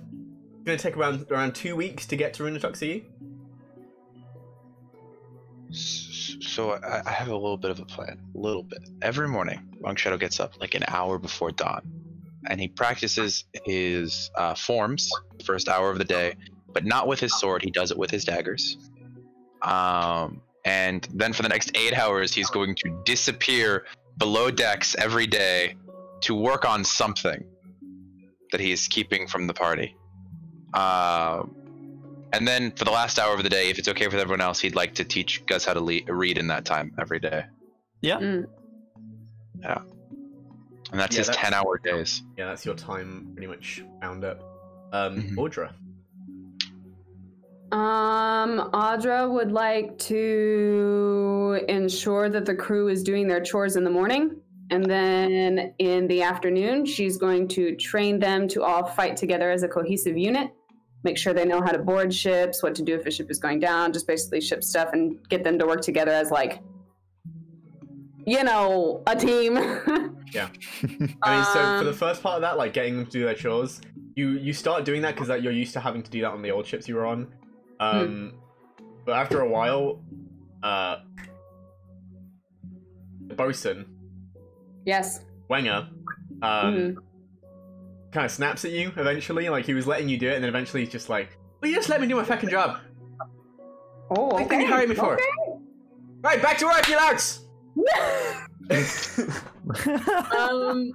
So that, yeah, in that case, she's just going to straight up do like a couple hours of fight training every day, and then she'll take some time to do special sparring with Guz. Awesome. Yeah, and you are just taking on a very adoptive role, much like you saw Rook do with Joff. And you train your crew up a little bit in how to fight. Some of them practice fighters, some very much not. And yeah, I pair the good ones with the bad ones. And once again, like last time I said this, Swardouche does not take part. He's there. That's fine. He's there cleaning up anyone's boobies that they get during sparring. Yep. And yep. Jason, what are you doing? So on the first day of our 2 weeks, Jason would have left the note for Guz, but upon probably the next day realizing that he couldn't have read it, goes to find him and summons him to the captain's quarters to have a little chat, and just kind of like his intention is to let him know what's going to be happening, like where he's expected to be at what times and that sort of thing. Is that what you're doing the whole 2 weeks? No. So just for that Very first long day. meeting. No, yeah, just for that first day, he's just going to like bring him in to the cabin and just inform him like, look, you're expected to do these chores. However, we're going to be taking you under our wing as a group and be teaching you these various skills. Informs him that Ultra's going to be teaching him how to fight. Cave's going to be teaching him like etiquette and political etiquette and how to hold himself as a man. That Long Shadow's going to be teaching him academic things such as not just reading but mathematics, constellations, that sort of thing. reading the stars and how to use that and how to in terms of like navigation. He's going to be relying on other members of the crew as well to teach him their various tasks and what their roles are. In terms, maybe not necessarily teaching them in the ins and outs of how to do it specifically, but just what their role is and what they're doing. And for the rest of the 2 weeks, Jason's gonna recluse a little bit, spending a lot of time by himself, either at the bow of the ship, looking onward onto the sea. I would say deep in thought, or at least projecting outwardly that he's deep in thought. Okay. Right. Finally, Kate. Hi. You want to repeat what you sent me? Sure. It's up to you. Yeah. So, Cade will spend quite a lot of his time. He does spend some time, like, above deck, like, again, like, trying to, sometimes keep morale up, and, we'll, engage in some of the fight training and stuff as well. You would also probably be learning how to do ships. Your first time on a ship, yeah. Yeah, absolutely. But that's, like, he'll do that for maybe, like, a couple hours a day. But he seems to, like, tire pretty quickly, and will spend a lot of time below decks. And during that time, he spends a lot of time sat in his hammock, meditating with Shadow Cleaver and speaking with him and learning more about his history, and just having general conversation about the road ahead and how to get there and all that sort of stuff. Okay. Yeah, you spend this time talking to Shadow Cleaver. It's some of the most extended conversations you've probably had. Oh, definitely. You made this pack. Mhm. And you learn a lot about the last war. It was the war that Shadow Cleaver was created for. And it was a battle between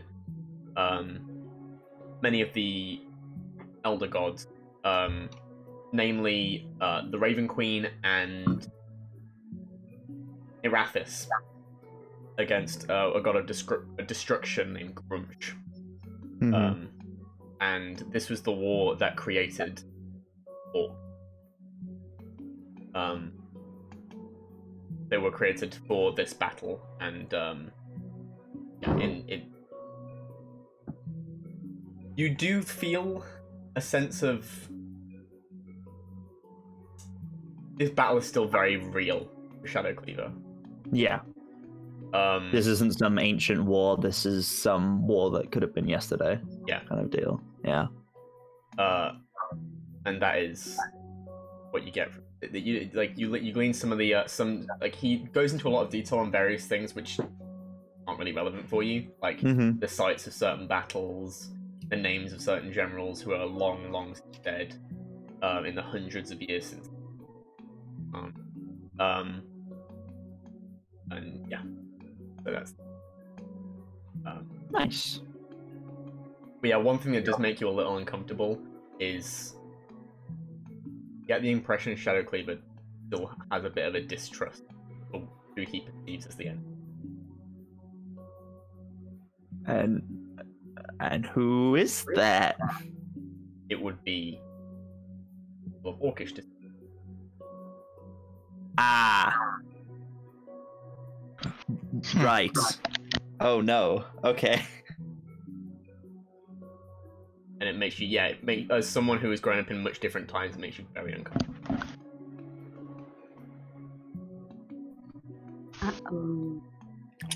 We don't have time to unpack all of that. No.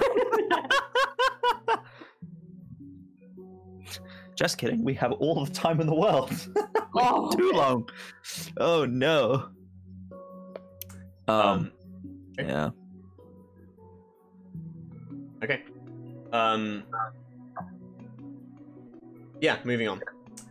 So the days go past, and after a little bit of time, you are around about halfway there. It's been about 7-8 days,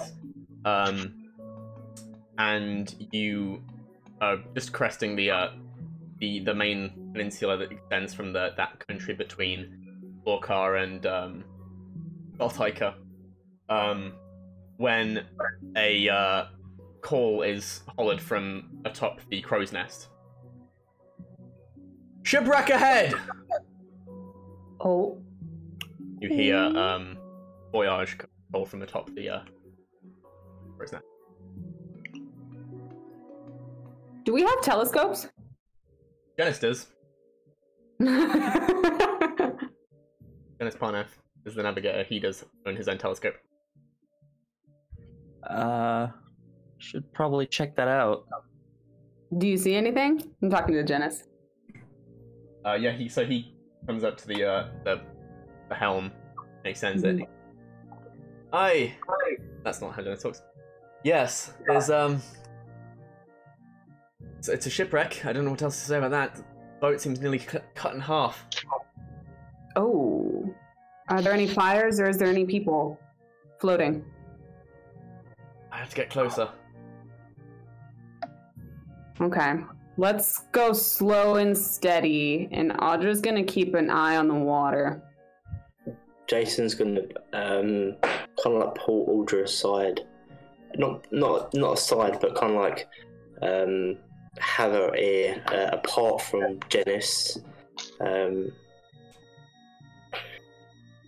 As you can both breathe underwater, why don't you take a more stealthy approach beneath the sea? How far away are we? You're like a mile or two away. Okay.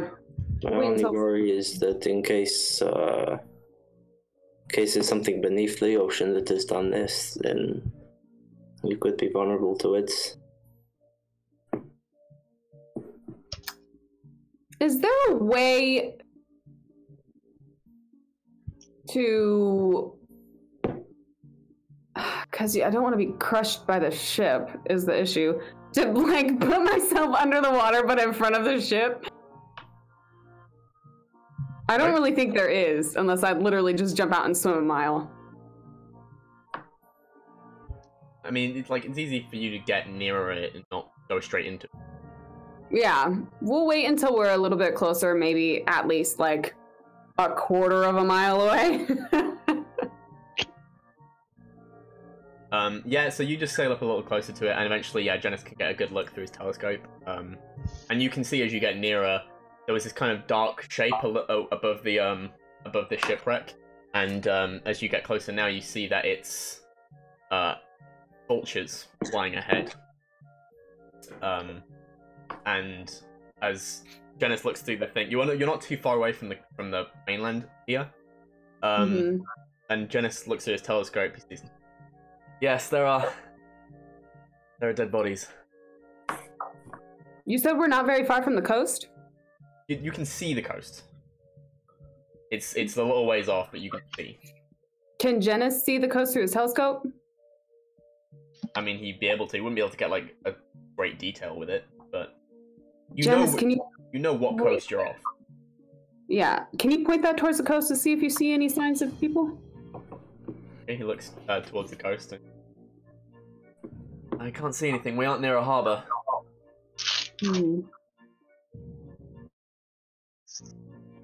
Interesting. Anything about the water that's sailing away?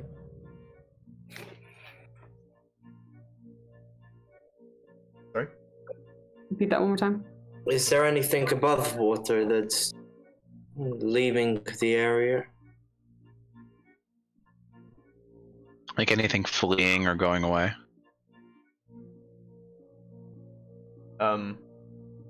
No, I see.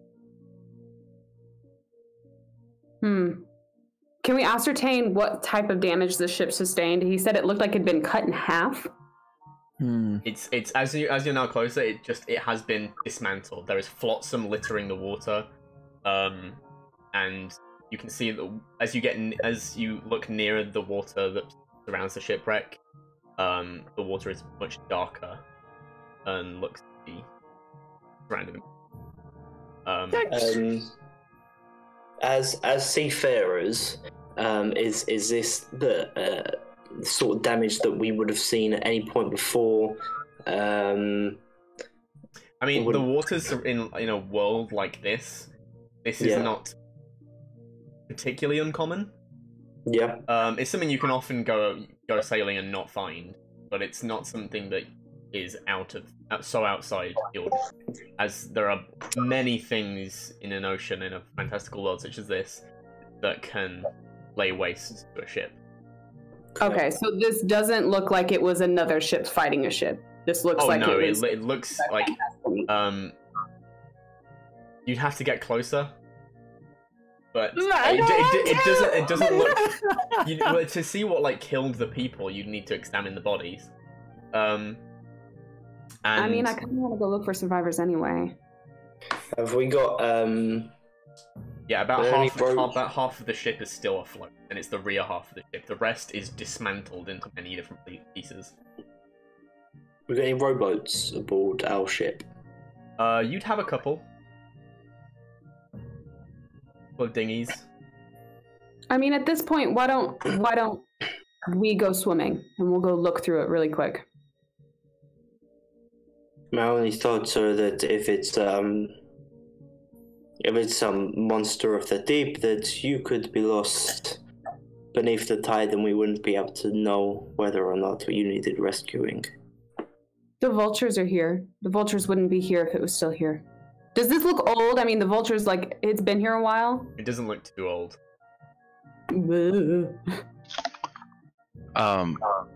Long Shadow appears behind you guys, having finally come up from below decks. If you give me an hour, I could send over a more air-based or water-based version of Rusty. Do we have an hour? Audra looks at Jason. I'd rather... Well, look, we can either go through and spend an hour waiting for Long Shadow to his spell, or we can spend 3 hours trying to go around the circumference without any threat of danger. I think it would be quicker to spend the hour now, but more dangerous.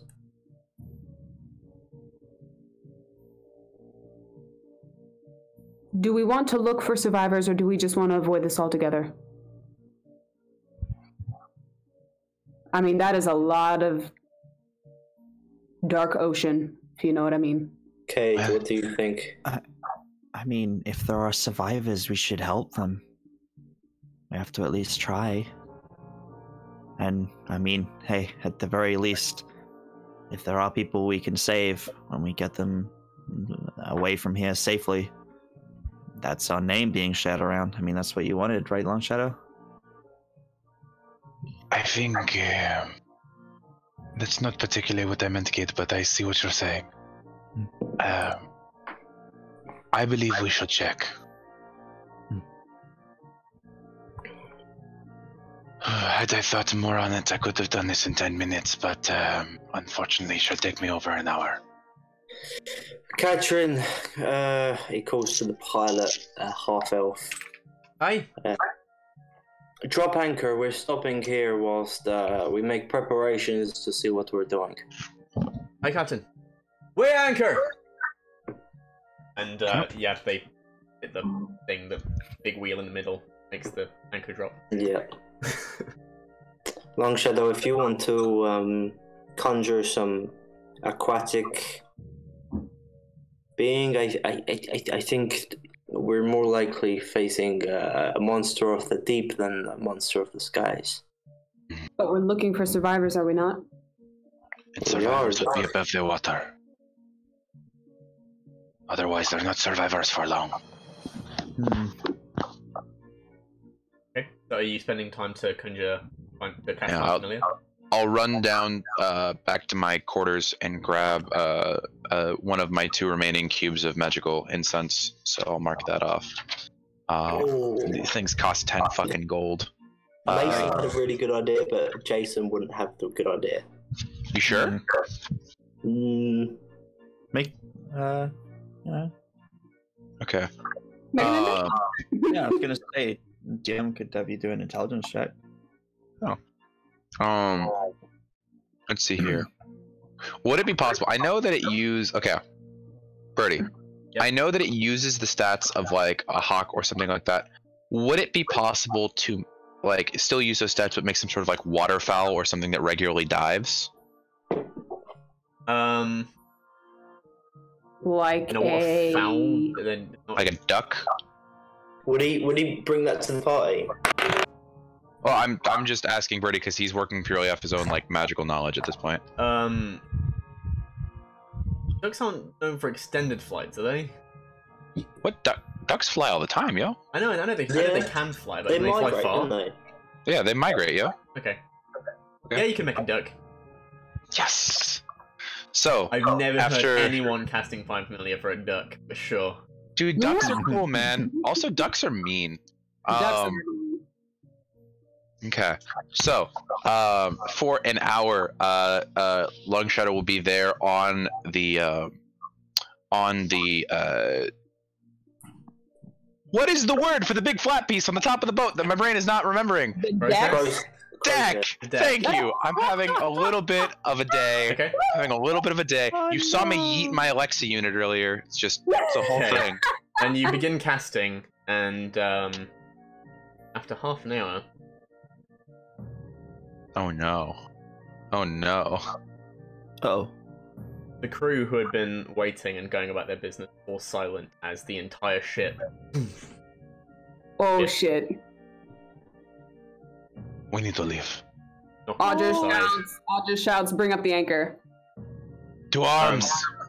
There's a look of fear goes across the crew, and they all begin to go to work, pushing at that wheel in the middle, trying to raise the anchor, and woof, pushing it to the other side. You feel your ship go across. Yeah, do you want to take that ballista? Long Shadow is going to be pointing at other people to jump on the other ballistas, and he's going to jump on the nice ballista that he bought. Okay. Jason's going to sprint down to the deck and join the people pulling up the anchor. Yeah. Audra's just going to shout, and she's going to be like, all right, everybody, we've run these drills. If anything attacks the ship, you know what to do. Are you ready? And they're all like run to go and get the weapons out of the weapons lockup. And yeah, Wanger is handing out weapons to all the people. And aye, Captain. Looking all a little like what's the word I'm looking for? Nervous. Trepidatious. Trepidatious. And as you're all scrambling to do these things, you see to the side of the ship now breaking the water with a large maw, this great eldritch monster that Audra and Jason would recognize from stories told to sailors of an aboleth. Oh, no! I'd like everyone to roll. Fighting an aboleth? I'd like everyone to roll initiative, please. Fuck. I've already rolled. So this is why you sent. This is why you sent us the stats for the friggin' ship earlier. Yep. That's cool. Aw, That's you cool. punk. That's rude. Okay.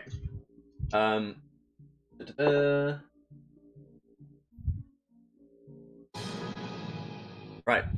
Okay. Audra. 13. Kate. 22. Jason. 21. Long Shadow. 13. Okay, Long Shadow will be going first because you have the high dex. Right, yeah. You see this maw break the water and this like leer with 3 eyes in a vertical line at your ship, about to plunge back in. Top of the round, it's Cade. What are you gonna do? Trying to think.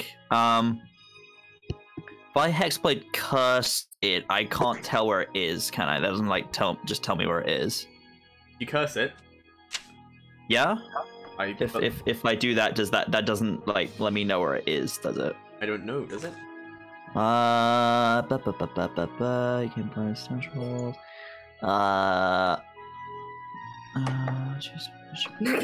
Is it within 30 feet of us? I mean, it hit our ship. It is also massive. Actually, it's not Yeah. that big. If you got like right to the edge of the ship, you could.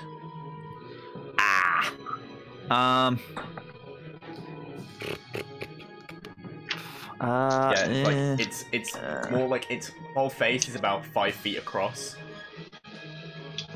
I will.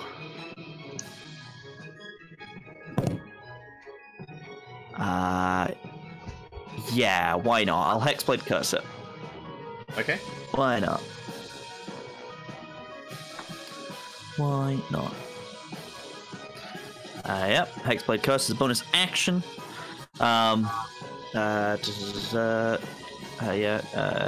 Creature I can see within 30 feet. This is a minute.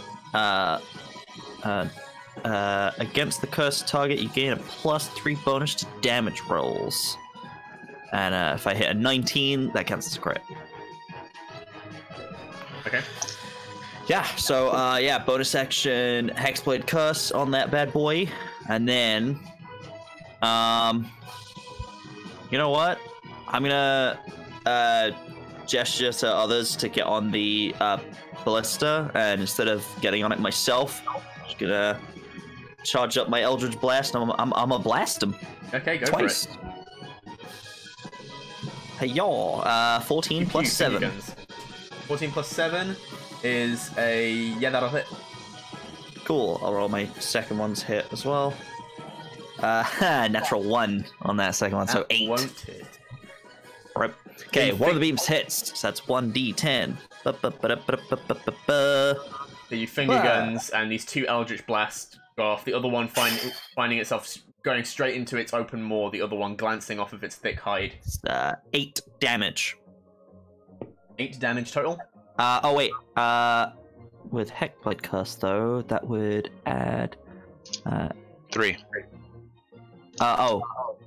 Right? You said it was plus 3 earlier? Bonus on damage rolls. Yes, okay, so yeah, so 11. Okay. Right. And if that's everything, next up is Jason. Real quick, DM, my initiative roll was 20, not 21. Okay, you're still next. Alright, cool. They're at 13. Yeah.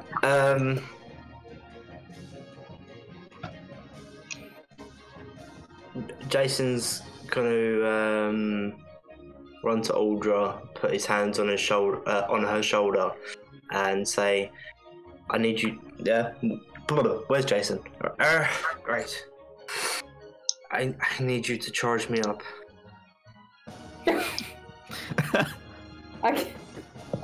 Okay. Can you do that now, or do I have to wait for my turn? That would be waiting until your turn to do so. But yeah, that's all he's gonna do. You're gonna. Well, I mean, you could hold action until she charges you up if you want to do a thing. Because I need to move after she does her thing.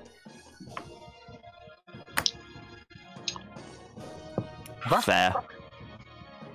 Okay. Right. So if you're holding your action, next up would be the Aboleth. And the Aboleth is going to swim to the up to the ship and is going to lash at you, Cade. And hey, you shot her. That's going to be a 19 to hit. You know, crazy story, buddy. That doesn't hit. You know, it's crazy. I think it doesn't. Suddenly, Cade has heavy armor. Suddenly his AC is 20. He has a shield as well. No, he's just been taking lessons from Long Shadow. It's fine. Okay. So that is 8 plus 5 is 13 damage. 13. Yeah, make me a Constitution saving throw. 13. Con saving throw. Oh my god, dice jail. That's my second natural one. Oh dear. Oh. Okay. So nothing's gonna happen right now, Cade. But you are diseased. I hate that. But I am what? Diseased. Oh no. Oh. That's bad. Yo, did this aboleth just give Cade chlamydia? Ooh. Can't believe my red dice betrayed me. And then with Gone. 2 other tails, it's going to smack into the side of the ship. Well, that's not good. Dealing. Doesn't go above the damage threshold though. 5 plus 9 does not hit. 1 plus 9 does not hit. So yeah, it's smacking against the side of the ship. The ship is finally crafted, and this is its maiden voyage. It is as strong right now as it'll ever be, and is managing just to withstand this barrage of strikes from the aboleth's tail. Nice. Right. Next up is Long Shadow. Okay. Long Shadow was running over to the nice ballista and is going to full start cranking the wheel and turn it towards where the aboleth is at and fire. Okay, yeah, roll your attack. Okay. Let's see here. With the ballista, that's going to be +6. That's going to be an 18 to hit. Does hit. Okay, cool. And then it's going to be not bad. Actually, that's really decent. That's 12 plus 19, and I think it's just the 3D. Yeah. Okay, so it's 19 points of piercing damage. Okay, yeah. You just and then as you hit the lever, and this enormous bolt just sinks into the side of this aboleth. Dealing 19, you said? 19 points of damage, yeah. Okay. And is that everything? Yeah, that's the whole action. It doesn't have any bonus actions, so yeah, that's everything for Long Shadow. All right, Audra, it's your turn. Okay, where are we? Like, what surrounds us in the ocean besides? So we have the coast a ways away, and we have the shipwreck. The coast is no stress. It's very far away. Very far away. I mean, like when I say you can see the coast, you can see the coast from England to France on a clear day. Oh, that far. It's not quite that far, but you're not far off. Got it. Okay. So there's nothing else in the water? Not that you can see.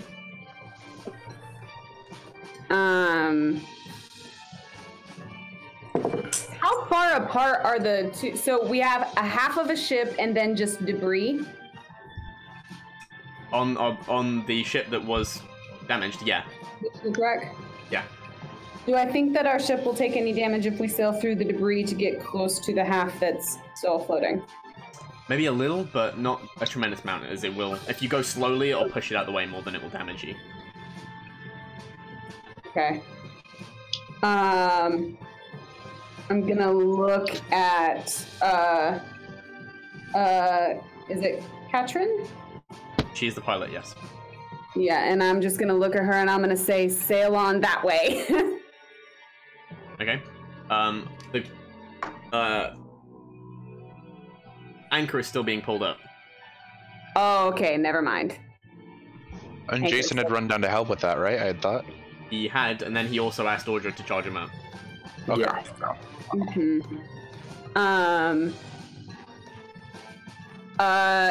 Do I see Bubble on the deck of the ship? Yeah, he would be up on the deck, yeah.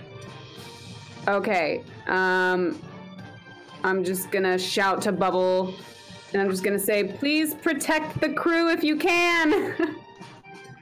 Okay, Aaron, is Bubble's spells up to date? I as soon as you said you were taking him over as an NPC, I haven't touched his thing, so it's whatever you want it to be. Okay, I need to claim it. Audra, are you charging me up? Yeah, give me a second.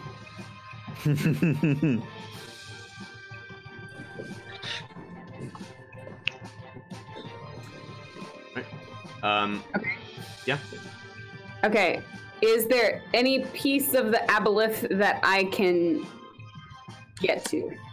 If you've got a ranged weapon, probably could. Or if you wanted to jump into the water. Can I jump on it? You can try. It is Okay. very slimy. That's fine. So It's the plan covered in is a this. thick coat of mucus. Okay, that's okay. The plan is this. The plan is Ray shock Jason with the storm aura, Okay. and then jump onto the aboleth and try and plunge my fire sword into it. Okay, so yeah, I'm gonna say the static shock thing, you make sure it's not, like, gonna actually do damage to him. So you pass by and this bit of lightning arcs off of your fingertips, joining with Jason, and the tattoo on your neck just glows with energy. And then in the air, you spring to life, and your blade springs into flame as you sink down onto this enormous eldritch horror. Make your attack roll. Okay.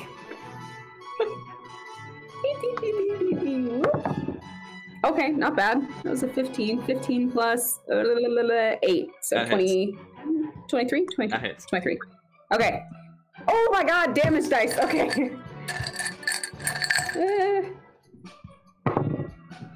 That is 9, 10, 11, 12, 13, 14, 15, 16 slashing damage, and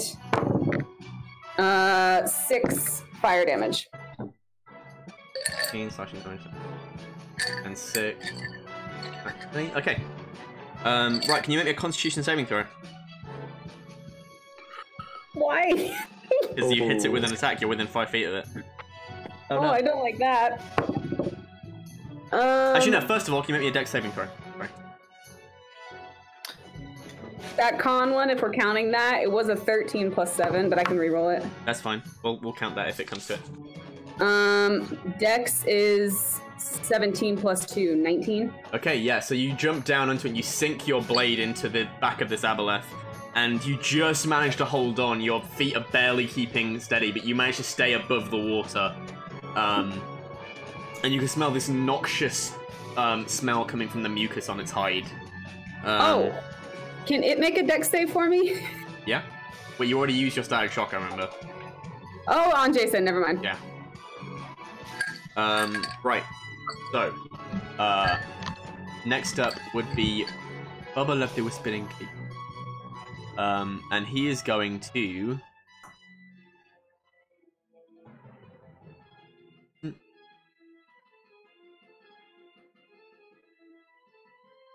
Need it.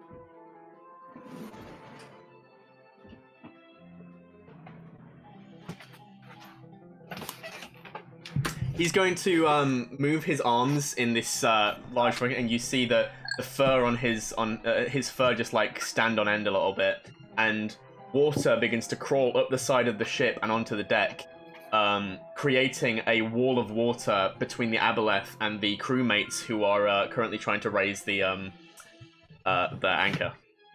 Nice. Good job, Bubba. 30 feet long, 10 feet high, and 1 foot thick. That's my brother. Okay. Just looking at druid spells and yeah, what he can actually do in this situation. Right, that is one of his 3rd level spells. Next up is the crew, and the crew are gonna get on the only other ballista that is currently facing the aboleth, and gonna try and shoot him. And that is an 11 plus, I believe it's 6 plus 6 to hit, so that's 17, which just hits. And that is going to be 1, 2, 3d10 points of damage. That's a 3, that's a 1, and that is a 7. So that's 11 points of damage from the crewmate who is manning the ballista. Let's say it's Voyage. And the other ones are going to get some javelins, and they're going to throw it down at the like some of the spears and stuff that you got for them, and try and think, and they're going to miss. And I fired, and I missed. That's a 2. And next up, top of the round is Kate. Hi. Hi. First of all, ow. I'm gonna blast it again, but what am I gonna blast it with? That's the question. Oh man. Blast. Blast. Yeah, you know what? That's what I'm gonna do. I am going to. How far away is it currently? It's like it's right up against the side of the ship. You look down and you can look straight down its maw and you see Audra clinging to its back with a greatsword jammed in its back. Oh, beautiful. All right, I'm going to point to a place deep within its gullet as it's got its mouth open, and I'm going to cast Shatter. It's a Constitution saving throw. Okie doke. That is a nat 20. Ah, Suck a dick. That's still half damage. Okay. Right. I'm gonna roll this on. I'll do it with dice. Right. So it is a 4d8. Right. It's a 1. 4. So 5. It's another 5. 10. It's 3. 13 halved. 13 damage. Plus 3. So 16. That's Because of my was 13 already because halved, of or was my 13 hexblade curse. or half of 13. Would my half of 13 and then plus That's 3. 6 plus 3. That's 9 damage. Okay. 9 damage, yeah. Okay. Right. If that's everything, then next Great use of my up stealth slot. is the Aboleth, and the Aboleth. I'm worried with a- about what this disease is. With a great sword jammed into its back, it's going to. Audra, you feel a strange alien presence creep into your mind. I want you to make me a wisdom saving throw. This is what I've been waiting for this whole damn time. I'm so upset. No. It's a wisdom saving throw? Yep. I'm so bad at these. 11. So yeah, you feel this voice in your mind, and it tells you, "Let go," and you can't help but obey. Your hand slips from the greatsword, and you plunge backwards into the water. Oh no! And That sucks! yep. So at least you can breathe in the water. I'm worried. I'm so worried. And then it's going to use a legendary action and cast Psychic Drain on you. On who? You. You're the only creature. Because it can only do it on creatures that it's charmed. Oh, So that's a 5. That's bad. 4, and that's a 3. So that is 5, 4 is 9. 3 is 12 points of psychic damage to you. And now you can repeat the wisdom saving throw. Ow! Oh. That's a 19 minus 1. 18. 18. So now, as you are currently in the water and without your weapon, you snap out of the of the charm as you feel this deep pains go through your head, and you don't remember letting go of the sword. It's fuzzy the last few seconds. You don't remember falling into the water, but you look above, you see the dark shadow of the ship, a few feet above you, and the distorted figure of the Aboleth that is currently clinging to the side. Fuck that, man! And with that, it's your turn. Wait, no, shit. Oh, fuck, I skipped over Jason, I'm sorry. Oh my God, It's Jason's turn. I'm really sorry. It's right. My plan as this round of initiative has gone has changed 3 times now. So just as events have happened, fuck. All right, so Aldra's just let go. She can breathe underwater though, yeah. Yeah, she's good underwater. Jason is going to make a dive for the Aboleth, attempting to grab the blade, not the Aboleth itself. Okay, so you're going to try and get onto the back of the aboleth. The blade that's still sticking out of it, he's going to make like a swan dive off the edge of the ship, hoping to grab hold of the sword. Are you trying to like grab it as you go, as you're on your way down and take it out, or are you trying to get on the back of it? I'm trying to grab hold of it and steady myself on top of the aboleth. Okay. Use the sword. Make a dexterity saving throw. So 19 plus 7 is 26. Yep. So with expert precision, you just do a flip over the side of the ship and catch yourself on the greatsword, which is now sputtered out. The fire. There are no longer flames dancing across the blade, as you were not attuned to the flame tongue greatsword. As I grab hold of the sword with two hands, DM, it's up to you how this works. I want to cast Gust of Wind directly down on the aboleth, not pushing the aboleth below the water, but pushing me and the sword up and out towards the sky. Trying to pull it out. I'm trying to pry the sword free. Yeah, that'll be easy. But yeah, you just like springboard using Gust of Wind. You rent the greatsword free and plunge backwards into the water. And Audra, you see Jason fall into the water beside you, holding your sword in his hands. What are you doing here? And you can say that now, as Audra, it is your turn. Okay. Long Shadow, it's your turn. Sorry. There we go. Yeah, Audra is higher on my list.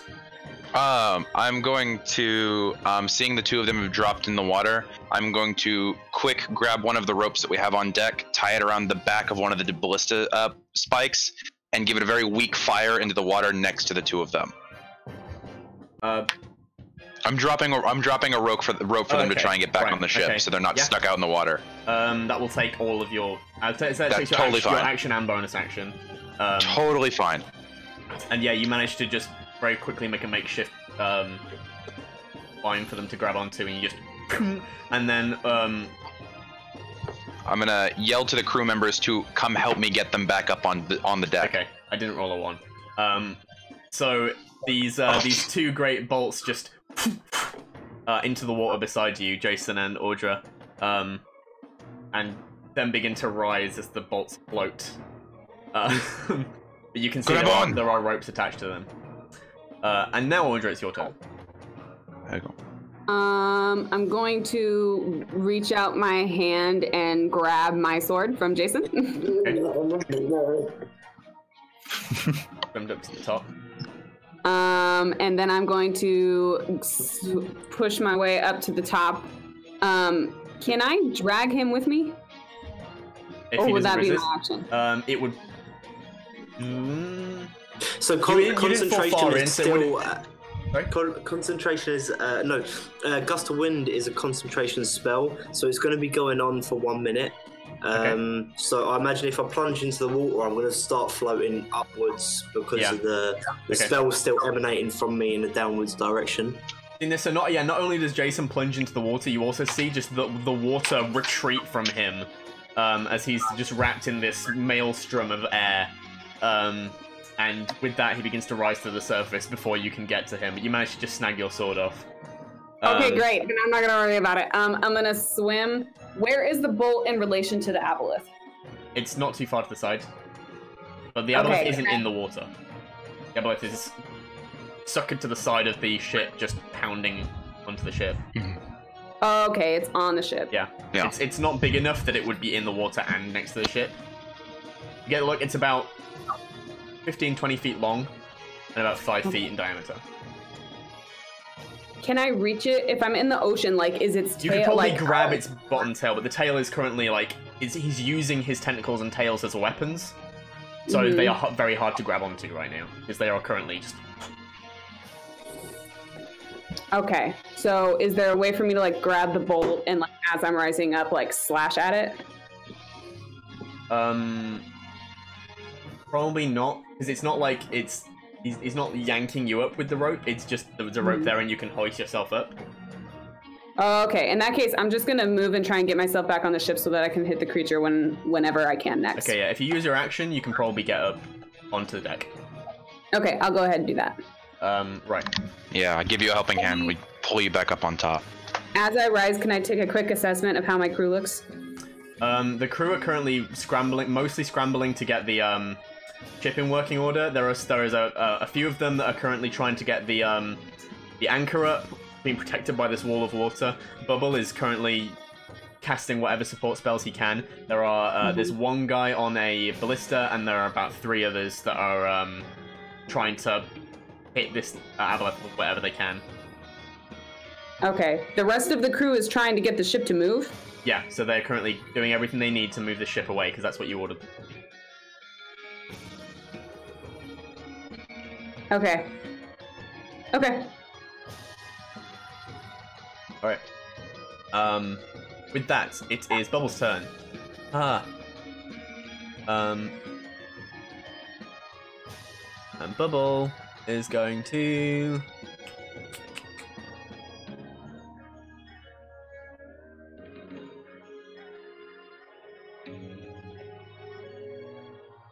He's going to go over to his brother, place a hand on Longshadow's shoulder, and cast Guidance. Nice. Danke. I give him a quick nod as he goes by. Go a nod. Then it's the crew who, number 1 is going to go and attack with that. 11 plus 6, yeah, that hits again. That's 9 plus 3 is 12, plus 6 is 18 points of damage from that crew member. And the others are gonna start, just trying to slash at the, they've thrown their spears. Every time one of the tentacles or tails lashes out at them, they're just there with the swords, the short swords you gave them, just trying to hack away and like bludgeon them with the maces as they come, and they actually hit. That's 7 damage.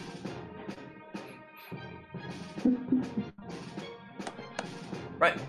And next up is top of the arcade. Oh boy. So this thing is still like latching onto the ship right now, yeah? Mm-hmm. Like right in front of me. Mm-hmm. I'm a green flame blade, that bitch. Okay. I'm gonna do it. Cade does a thing and he's good at it. Wow, yeah, I am good at it because that was a 17. This dice is better. Nice. 17 plus plus 7. 13 plus 7 does hit. No, 17 plus 7. 17 plus 7 hits. Yeah, cool, right. 1d8. I don't know if it will take fire damage, but that's fine. Might as well try. Right, so oh, sorry, that was a wrong dice. Never mind. I'll use that for my fire. Never mind. There's a d10 because I use both hands.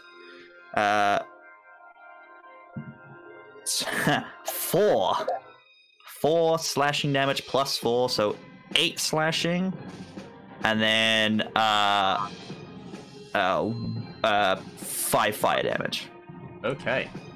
Yeah, Cool. you just draw. Stab You just summon your blade, and as you summon it, green flames begin to dance up the edge, up along its edge, and you just slash across. So you stab it down at the aboleth, and you see the flames begin to dance across, just simmering on the mucus that covers its body. And yeah, you do a healthy portion of damage to it. Jason, it's your turn. Heck yeah. Rising to the surface of the water, I'm going to grab hold of the rope that Long Shadow has lowered for me. Beginning my ascent, I'm going to use my bonus action to redirect my gust of wind, which is still projecting down, directly downwards from me. I'm going to redirect it in the direction of the sails themselves, and I'm going to blow my gust of wind directly into the sails in an attempt to start pushing the ship forwards. Okay. Yeah, so you direct your gust of wind, this maelstrom that was pushing the water away from you, and you see the very slight wisps of cloud of it, and just go up, and you see it catch the sails that just push forward a little. Yeah. And is that everything? So as my action, so one hand I'm holding onto the rope. I'm still on the side of the ship. One hand I'm holding onto the rope. I'm going to pull my crossbow out, with my left hand and attempt to shoot the aboleth with my crossbow. Right. Yeah, go ahead. 13 plus 7 is a 20 to hit. 20 to hit. That will hit. Surprisingly. Yeah. 3 plus 4 is 7 piercing damage. Nice. Would I get? I wouldn't get sneak attack on that because I'm not within 5 feet, am I? No. I'm going to action surge. And also, Cade is within 5 feet of it, so you wouldn't get your fancy footwork. Yeah. Of course, I'm aboard a ship as opposed to like running around in the battlefield. I'm gonna action surge though, and I'm gonna shoot it for a second time with my crossbow. Do it. That's 13 again plus 7, so that's 20 to hit again. Nice. And that's a max damage for 10 points of piercing damage. Oh. Yeah, you just straight away both finding purchase directly in the side of the creature, right where its gills are, and it lets out a of Angie boy. Oh wait, did you say it let go of the ship? No, it doesn't let go of the ship. Let's say it lets out of pain. And with that, it's going to you see one of its eyes directs directly at you, Jason. Make me a wisdom saving throw. No. What saving throw? Wisdom. Wisdom. Which is right. It's not too bad. That's a fucking dog shit roll though. That's a 2 plus 3 for a 5 total. Oh no. Okay, so you get you immediately get onto the deck and like let off these 2 crossbow bolts, and then hearing this screech of pain, you for some reason you can understand it. You hear it as this monstrous scream, but at the same time you hear its voice, and you say, "Stop!"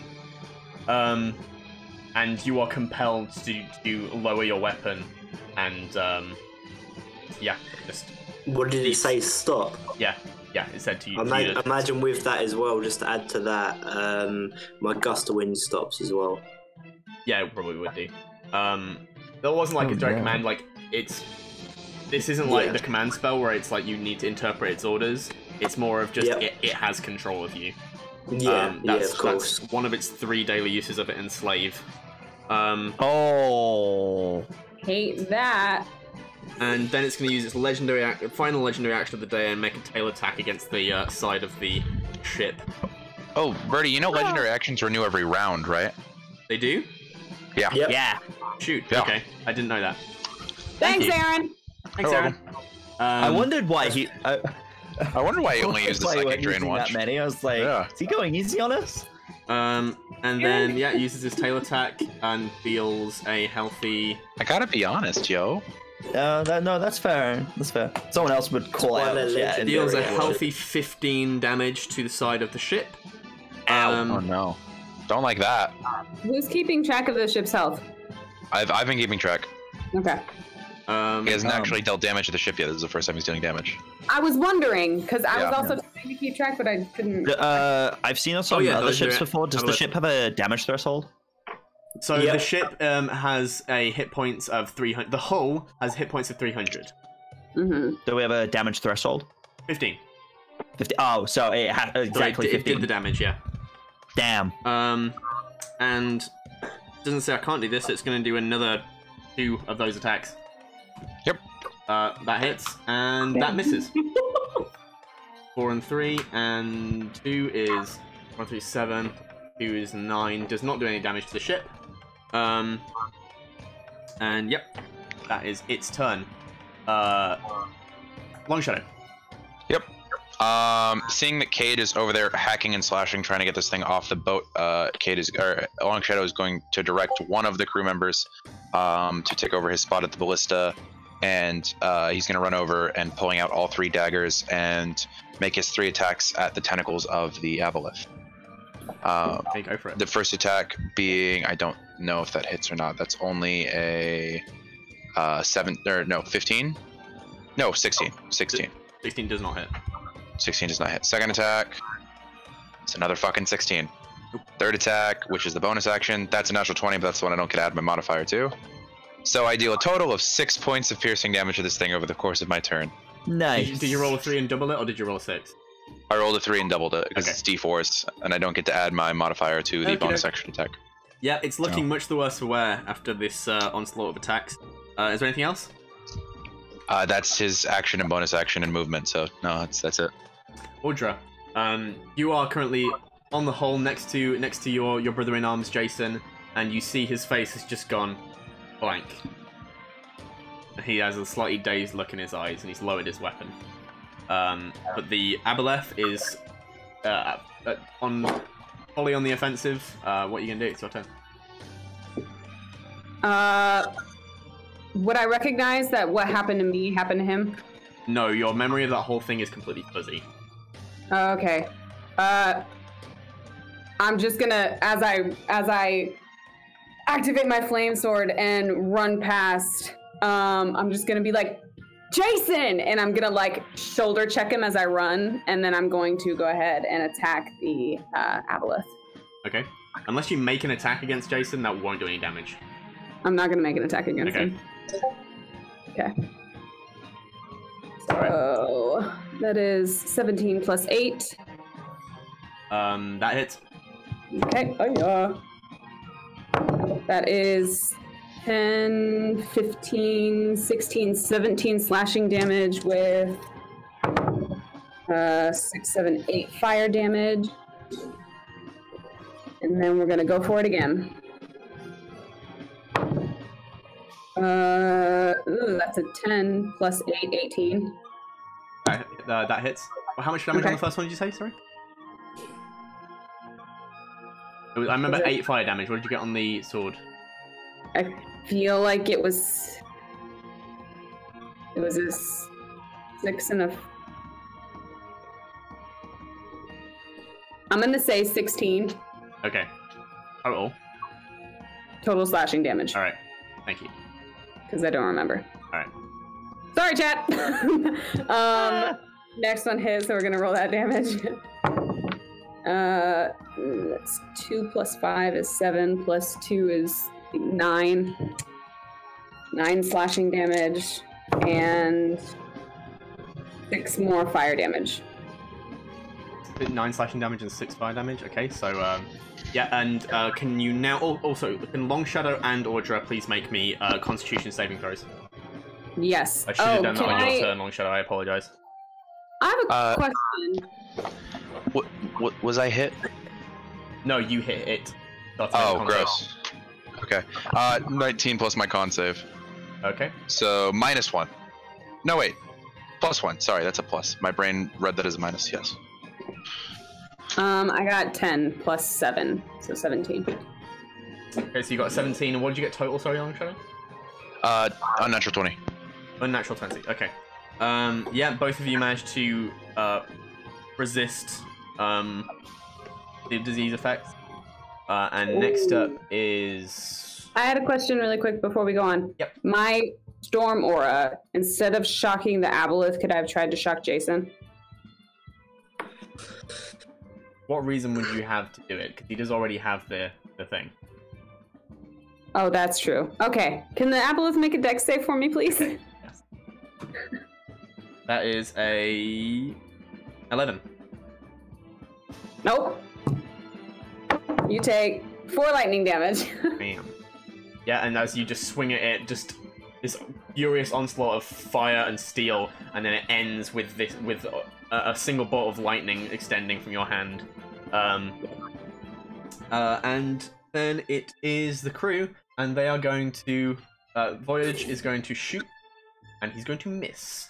And then they're going to try and swing. They're going to miss. Guys! At least they are not getting diseased. I shot and I missed. Then I shot again and I missed. Nah, shot and I missed. You've been working with them, but it has been a week. That's fair. That's fair. They I'll were get not- you all in shape. They weren't prepared for this just yet. That's fair. and then it is going to be top of the round, Cade. Okay, so I am going to honestly, okay. So, is there any way that by attacking it Wait, no, in I a missed Bubbles. specific I apologize. way? Sorry, I missed Bubbles. Bubbles is just gonna, you see, as he draws something from the component pouch on his belt, and he slips just a seed into his mouth, and with that he then goes, and this enormous gust of wind replaces the one that had just dropped from Jason and fills the sails. Something you've been seeing repeatedly over the course of this voyage. As That's he has my been brother. Doing it. He has been doing it this whole voyage to speed up your passage.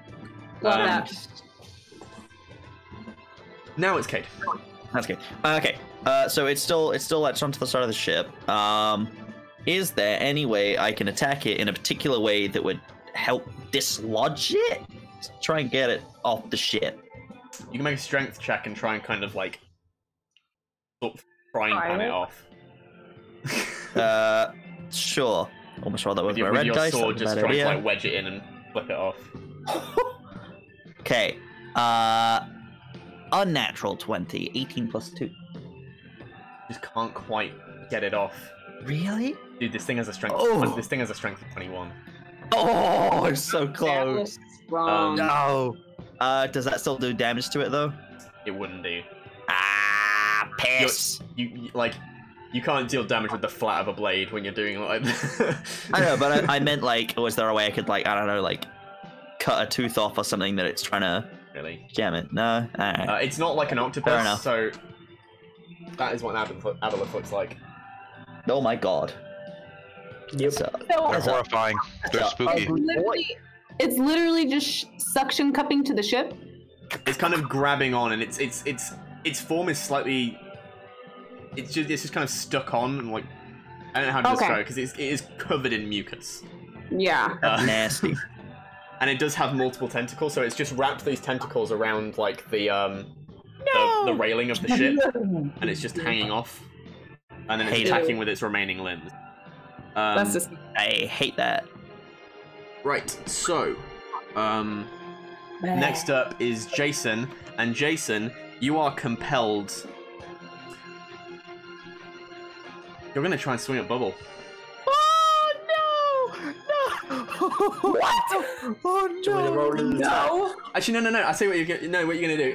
He wouldn't tell you to swing at Bubble because Bubble hasn't actually attacked the creature. The creature is gonna tell you to break the ballista that Longshadow is currently manning.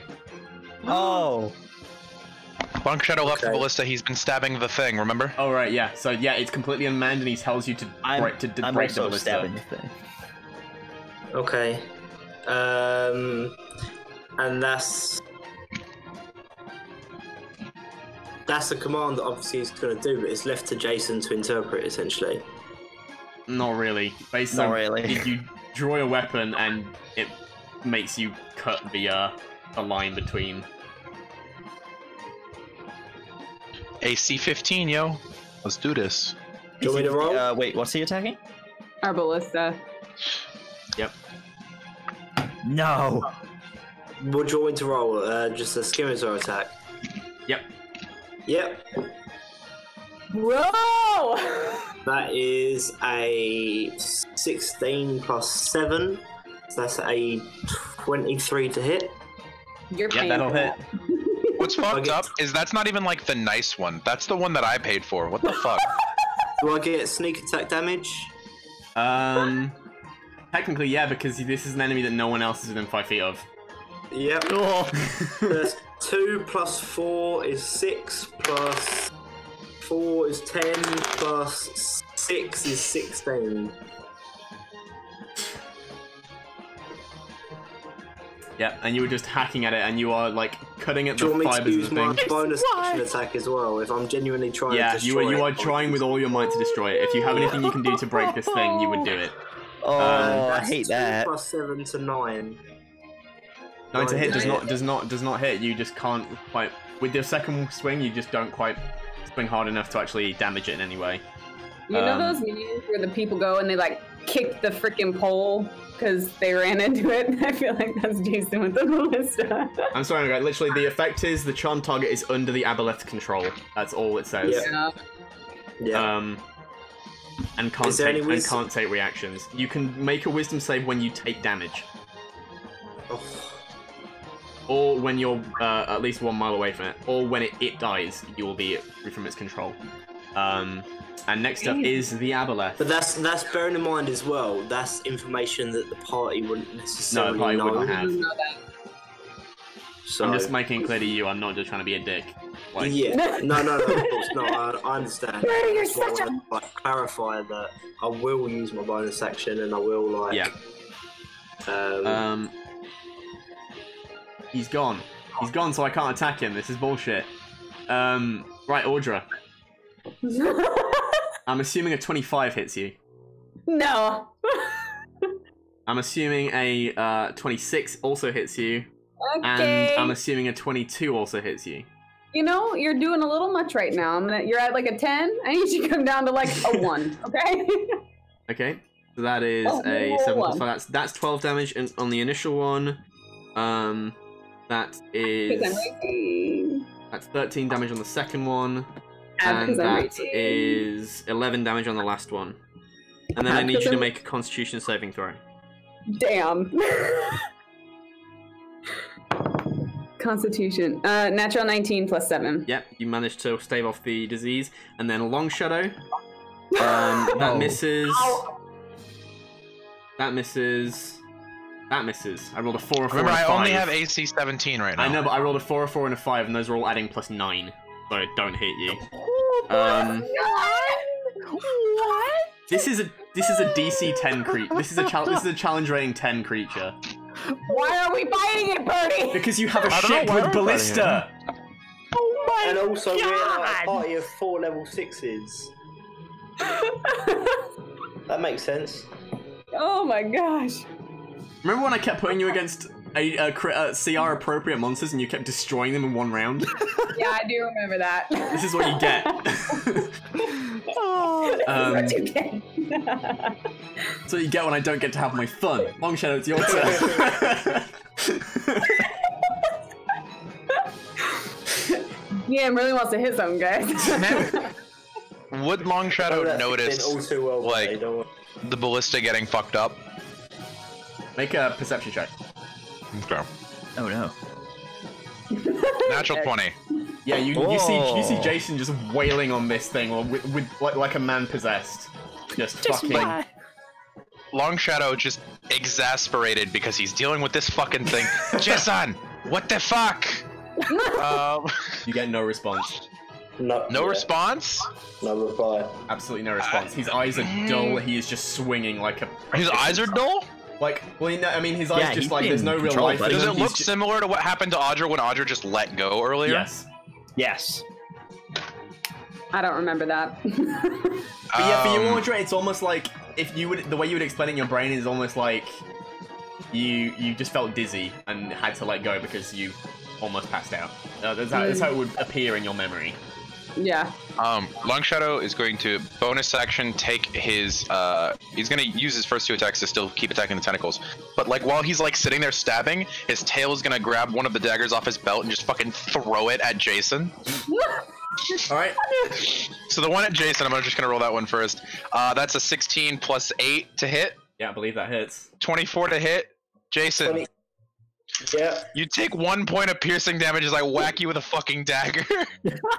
Hold on. Ow, Wait, you no. fucking 1 point piercing damage. Yeah, because no bonus because Oh, it's it's the your I'm bonus using action the attack. Okay. yeah it's the one. I was like, Oh no, wait, trust me, I would have gone all out on damage, but I'm using the main 2 on the tentacles still Yeah, fair enough. because he doesn't Right. seem to be having much success Jason, with that make bullshit. a wisdom save. Wisdom save. Yep. Ooh. Come on, Jason. 10 plus 3, 13. Nah, you don't quite make it. Fuck, that's all I could do. I'm gonna keep attacking the big thing. Oh, they should both hit though. 22 and 26. Yeah, those both hit. Oh, that's not great damage on one of them though. Okay, so that's 5 points of piercing damage plus 9 points of piercing damage. So that's 13 total points of piercing damage to the thing. How do you want to do this?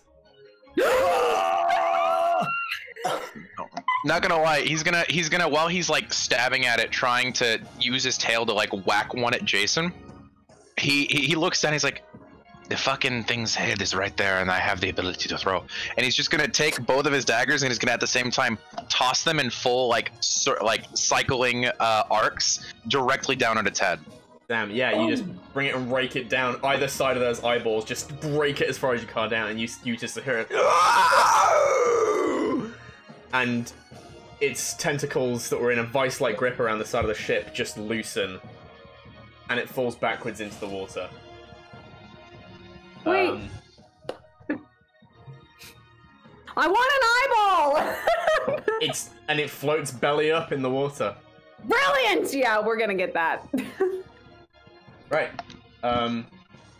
Yeah, Jason, you come back to reality, and you see in front of you what was almost like a hazy fever dream. And you look in front of you, both your swords are in hand that you don't remember drawing, and there is a semi-defunct, like semi-destroyed ballista that you spent all that money on, and someone's been hacking at it with swords. Who the fuck destroyed that fucking ballista, you? That was you, Jason. No, don't be like Kate, alright? Don't be silly. You were not yourself. I watched you do it. Why would I destroy a ballista that Rook spent so much money on, huh? This is my This is actually the one that you guys bought. That's the one that we bought. Oh, why would I destroy a ship ballista that we all Did I spent so much money on? see what happened to him? Because I'm guessing I saw what happened to Audra. Did I see like his eyes? I mean, it's like you can kind of notice there was something. He was definitely. Also, he was acting out of the ordinary. You weren't I think yourself. this- Do you remember? Do you not remember doing that? In pure roleplay, right? Yeah. Jason's not at the moment trying to deceive. He's trying to persuade. Yeah. So he like. No, Jason. What I watched you do it, even if you don't remember. Maybe you're under some sort of effect of some kind. And right there, Cade. Hi. You begin to feel shortness of breath. You can't pull in air, and as you touch your fingers together, they feel slimy. Kate. Oh. Kate. The rest of you What? looking at Cade, you see his skin begins to secrete that same mucus that the aboleth had, and Kate seems completely short of breath. He can't breathe. Kate. Cade, I'm gonna create water in my hands and try and wipe. I want to try and wipe the slime off of him. Okay. And it just doesn't. Like, you're trying to get it off, but more just keeps coming. Eventually, Svarduj, the doctor, pushes through and goes, "Let me see, hold on." And then you see something very strange for a doctor to do. He picks up Cade, if Cade you allow this. Quick question. How long does it take him to come over? Not long. Okay. This is all so happening in a few seconds. Cade, he would suffocate pretty quickly. And he scoops you up, and are you allowing this to happen? I guess. He tosses you over the side of the ship. What the fuck? And Cade, as you get into the sea, you inhale. You can breathe completely fine under the water. Underwater? Audra is diving into the water after Cade. Bear in mind, Cade is instinctively holding his breath because he's underwater. Throw Cade over the ship. And Jason's we trying will to fight the cleric. Okay. We will come back to this next week. No. What? You threw Cade overboard, and then you're just gonna end it. Cade is instinctively holding his breath. I want you all to know that. Ben, you can no longer breathe unless it's underwater until this is cured. What? Right. So come join us next week. Back, same time, same channel, and we'll catch up with whatever Cade has got going on. What the fuck? Behind the ship, bro. Shark Boy over here. What the fuck? Thank you for joining us. Donka.